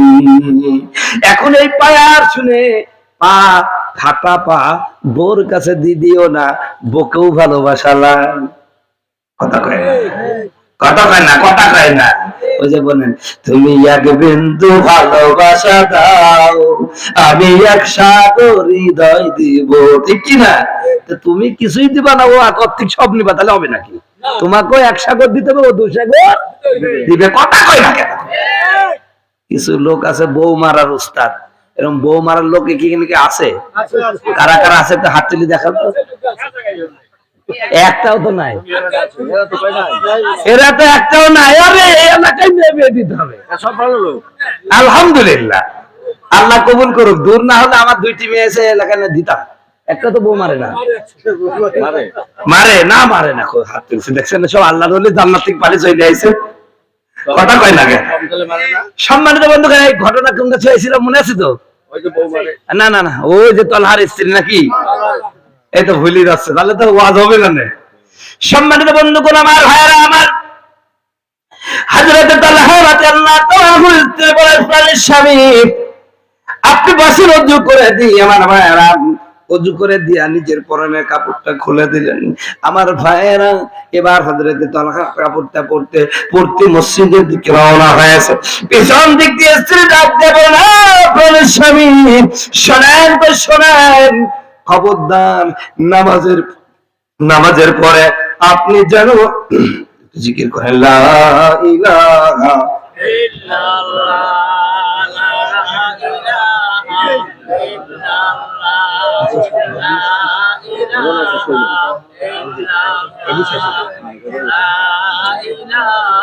আমার জীবন আমার মরণ আমার বন্দেগী, আমার জীবন আমার মরণ আমার বন্দেগী।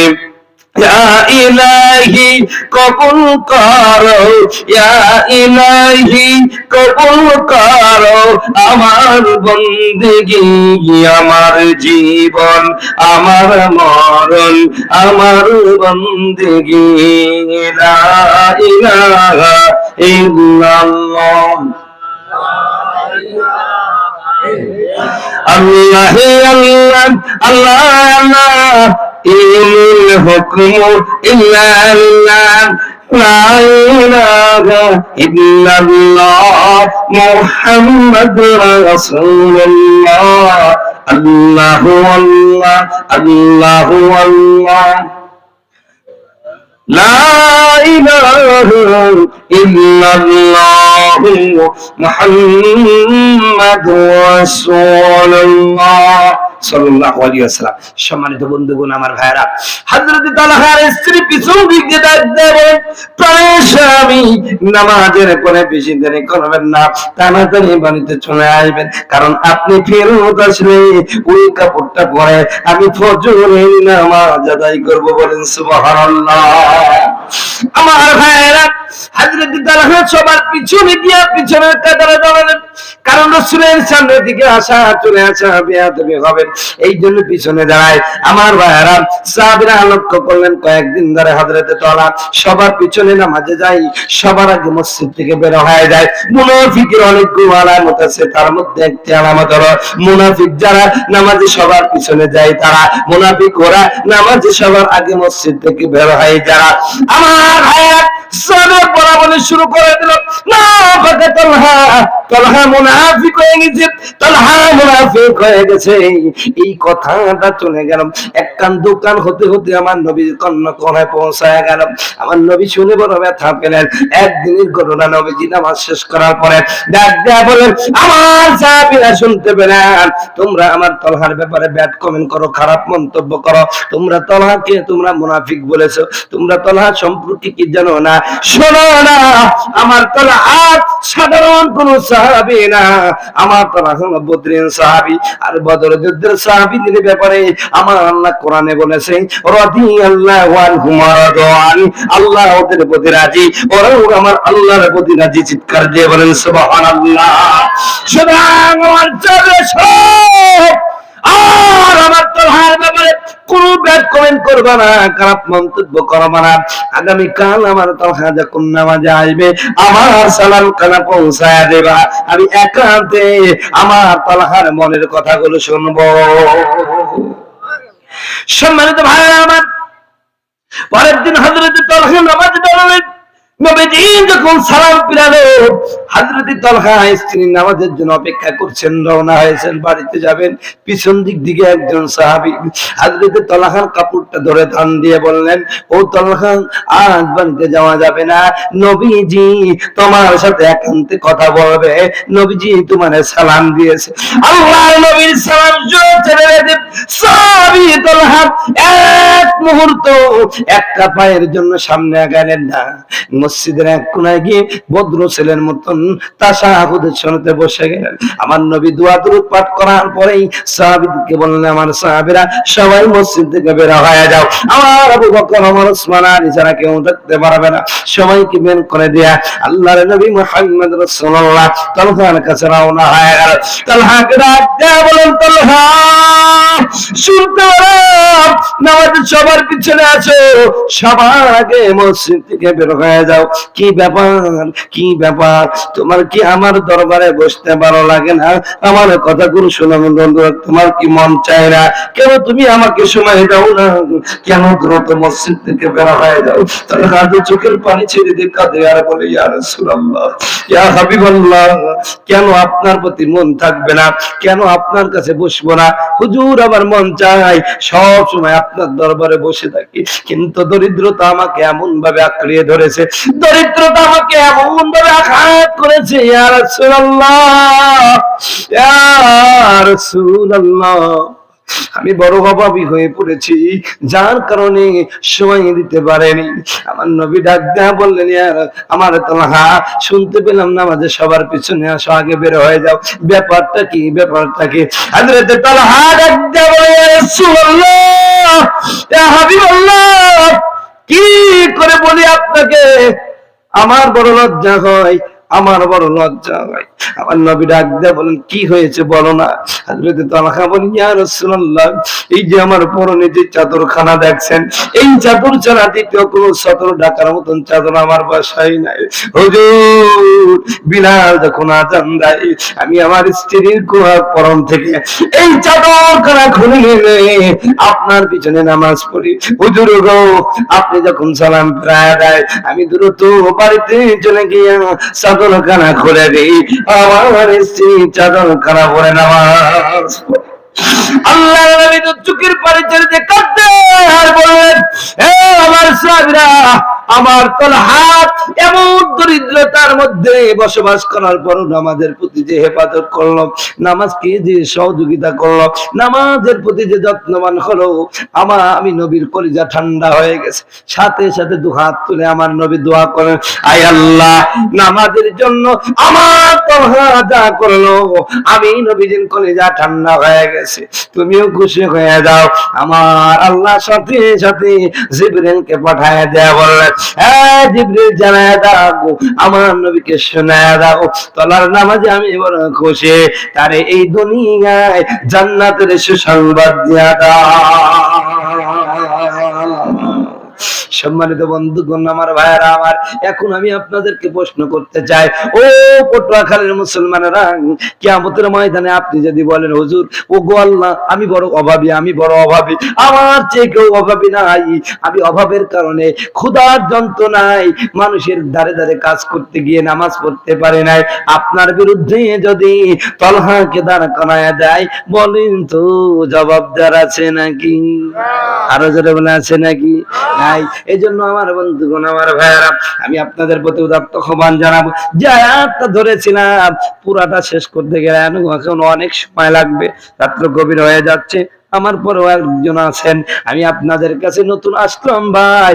আমার আলোচনার বিষয় ছিল নামাজ অন্যায় কাজ থেকে বিরত রাখে, তলার মতন নামাজ পড়েন, নামাজ যদি এইরকম পড়তে পারেন, আল্লাহর কসম করে বলি নামাজ আপনাকে পরিবর্তন করবে। কথা কয় না করবে? করবে কি করবে? করবে না। মনে রাখবেন মুসলমানের শেষ কথার সব কথা, আল্লাহ বলছেন উতলুমা উহিয়া ইলাইকা মিনাল কিতাব ওয়া আকিমিস সালাহ ইন্নাস সালাতা তানহা আনিল ফাহশা ওয়াল মুনকার। আল্লাহ বলেন নবী কোরআন পড়েন, নামাজ পড়েন, নামাজ অন্যায় কাজ থেকে বিরত রাখে। আপনি সুদ খান, নামাজ পড়েন, ঘুষ খান, নামাজ পড়েন, জেনা করেন, নামাজ পড়েন, চুরি করেন, নামাজ পড়েন, ডাকাতি করেন, নামাজ পড়েন, রাস্তা খান, নামাজ পড়েন, কালভার্ট খান, নামাজ পড়েন, ব্রিজ খান, নামাজ পড়েন, নামাজ পড়েন, নামাজ পড়েন, নামাজ পড়েন, এই নামাজে একদিন আপনার ভালো বানাবে। কথা কয় না? অনেকে বলে হুজুর এই একটু ভালো হই তারপরে নামাজে যাব। আরে ভাই, আপনি ভালো না বলি তো নামাজ পড়তে হবে। কথা কয় না কেন? আচ্ছা, নামাজ তো আপনার ভালো বানাবে। কথা কয় না কেন? আপনি নামাজই পড়েন তো ভালো কবে হবেন?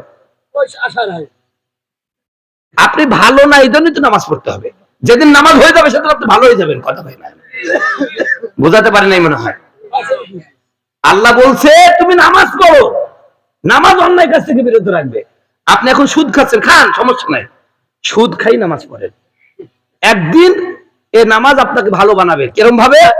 আপনার মধ্যে বলে দাঁড়ায় আমি তো নামাজ পড়ি, আপনি কেন সুদ খাবো?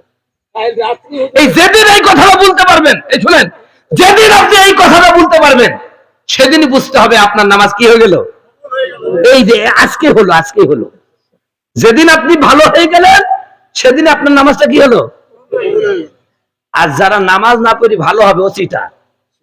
কথা কয় না কেন? ওর মতন চিটার নাই। কথা কয় না? কথা কয় না? সম্মানিত বন্ধুগণ, আমার ভাইয়ের আমার, এই জন্য আপনাদের কাছে আহ্বান জানাই ভাই।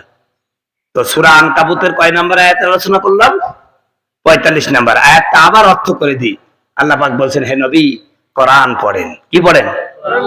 আর কি করেন? নামাজ পড়েন। কি করেন? দুটি নির্দেশ দিয়েছেন। কয়টা? কোরআন, নামাজ কোরআন ছাড়া হয়? কথা কয় না? কোরআন ছাড়া নামাজ হবে? কারণ কোরআনের মধ্যে, নামাজের মধ্যে কি পড়তে হয়?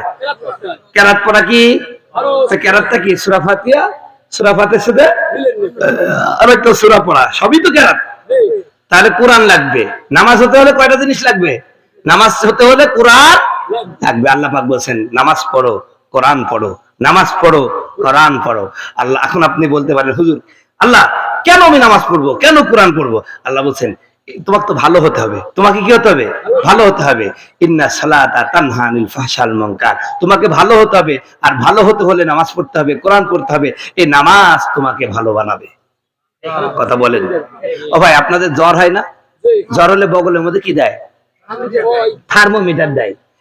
আমি আমি আমি বলি কোরআনের থার্মোমিটার হলো এই আয়াতটা। বলেন সুবহানাল্লাহ। আপনি কি পরিমাণ নামাজি হয়েছেন, মানে কতটুকু নামাজ হয়েছেন, এই আয়াতটা মিলাবেন। আল্লাহ বলছেন নামাজ অন্যায় কাজ থেকে বিরত রাখবো। আমি আগে কি করতাম? সুদ 100 টাকায় 20 টাকা খাইতাম, এখন খাচ্ছি 10 টাকা। তাহলে মানে আপনার 10 কমেছে। কমেছে। যখন পুরা কমে যাবে তখন বুঝাবে যে আপনার গায়ে আর কি নাই, জ্বর নাই। এটাই হলো থার্মোমিটার। কি বোঝাতে পারছেন? এক ফকির আমাকে বলছে, হুজুর কোরআন শরীফের থার্মোমিটার কোথায়? আমি আবার ফকির নিতে এক সময় চলেছি, ওই লালনের গানও আমি বলতে পারি। কথা বুঝতে আছে? চলিতে চরণ চলে না, দিনে দিনে অবশ্যই, আগের বাহাদুরি এখন গেল কই। কথা বুঝতে আছে? তো আমাকে বলছে, আমি বলছি ওইটা আমি তো বের করতে পারবো, কিন্তু আপনি পারবেন তো? কথা বুঝতে পারছেন? আমি আবার ওরে প্রশ্ন করলাম, নামাজের থার্মোমিটার হলো সূরা আনকাবুতের 45-46 নম্বর আয়াত। এবার বললাম নামাজের লাভ কি আপনি বলেন তো, নামাজের মূল উদ্দেশ্যটা কি? আর উনি হুজুর আর পারে না, মুছ এই বড় বড়, দাড়ি এই বড় বড়। আমি চিন্তা করলাম এর সুন্দরবন যদি হয়তো বান্দরবনের অবস্থা কি। কথা কয় না, কথা কয় না। সেদিন আমি এক জায়গা থেকে আসছি, ওইরকম এক মাল দেখছি, এই বড় বড় মুছ, এই বড় বড় দাড়ি, আর মানে দাঁতও দেখা যাচ্ছে না। আমি বললাম এই, ওখানে আমার এক বন্ধু ছিলাম, বোঝাই দোস্ত এক চিনিস? কয় চিনবো না মানে, আমার এলাকার ফকির। আমি বললাম এক ভাত খাই কেমন রে? ও বলছে দোস্ত আর 2 বউ আছে। আমি জানতে ভাত খাই কেমন?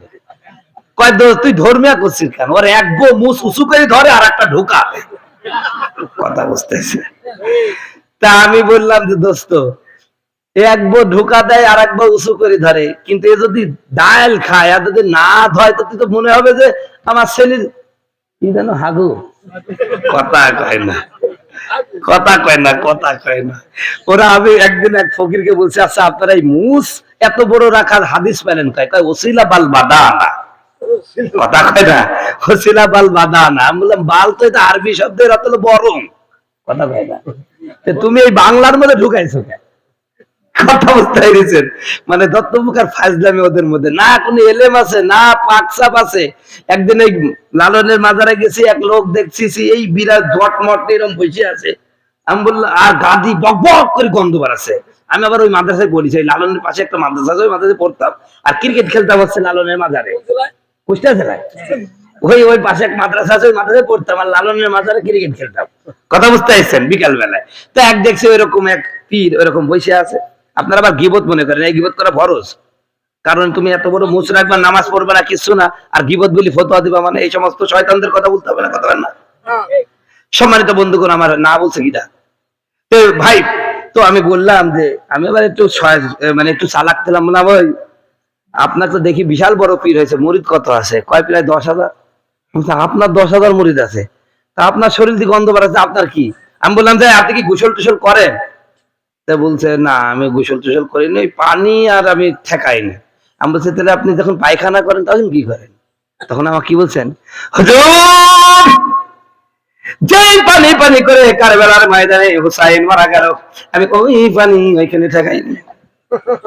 কথা বুঝতে পেরেছে? আমি বললাম যে শয়তান গন্ধকার, এর সাথে আর কথা হবে না, নাম্বার ছাড়া শয়তান। তো এরকম একটা অবস্থা। তো সম্মানিত বন্ধুগণ আমার ভাইরা, আপনি পীর হন, গাউস হন, কুতুব হন, নামাজ নাই, আপনার মতন শয়তান কেউ কথা কয় না কেন? নামাজ ছাড়া যে পীর ওটা আস্ত শয়তান। কথা কয় না কেন? যেই হোক নামাজ আছে আপনি তার কাছে যান, নিঃসন্দেহে আল্লাহ কবুল করে যাবেন। আমিন। আমার জন্য দোয়া করবেন।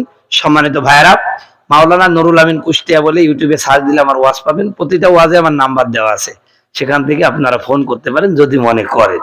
আর আমাদের আব্দুল্লাহ ভাই আছেন, ওনার কাছে আমার নাম্বার আছে, আপনারা যোগাযোগ করেন যদি আগামীতে দরকার হয়। আমার জন্য দোয়া করবেন। আমার কথায় কষ্ট পেয়েছেন? আমি কি আমার বিষয়টা বোঝাতে পারছি? কি বিষয়ে ওয়াজ করলাম বলেন তো? নামাজ কি করে,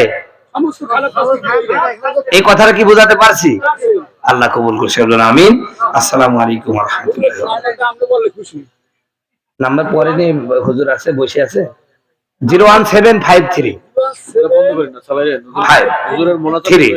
01753 ঠিক আছে 605291 605291। আসসালামু আলাইকুম।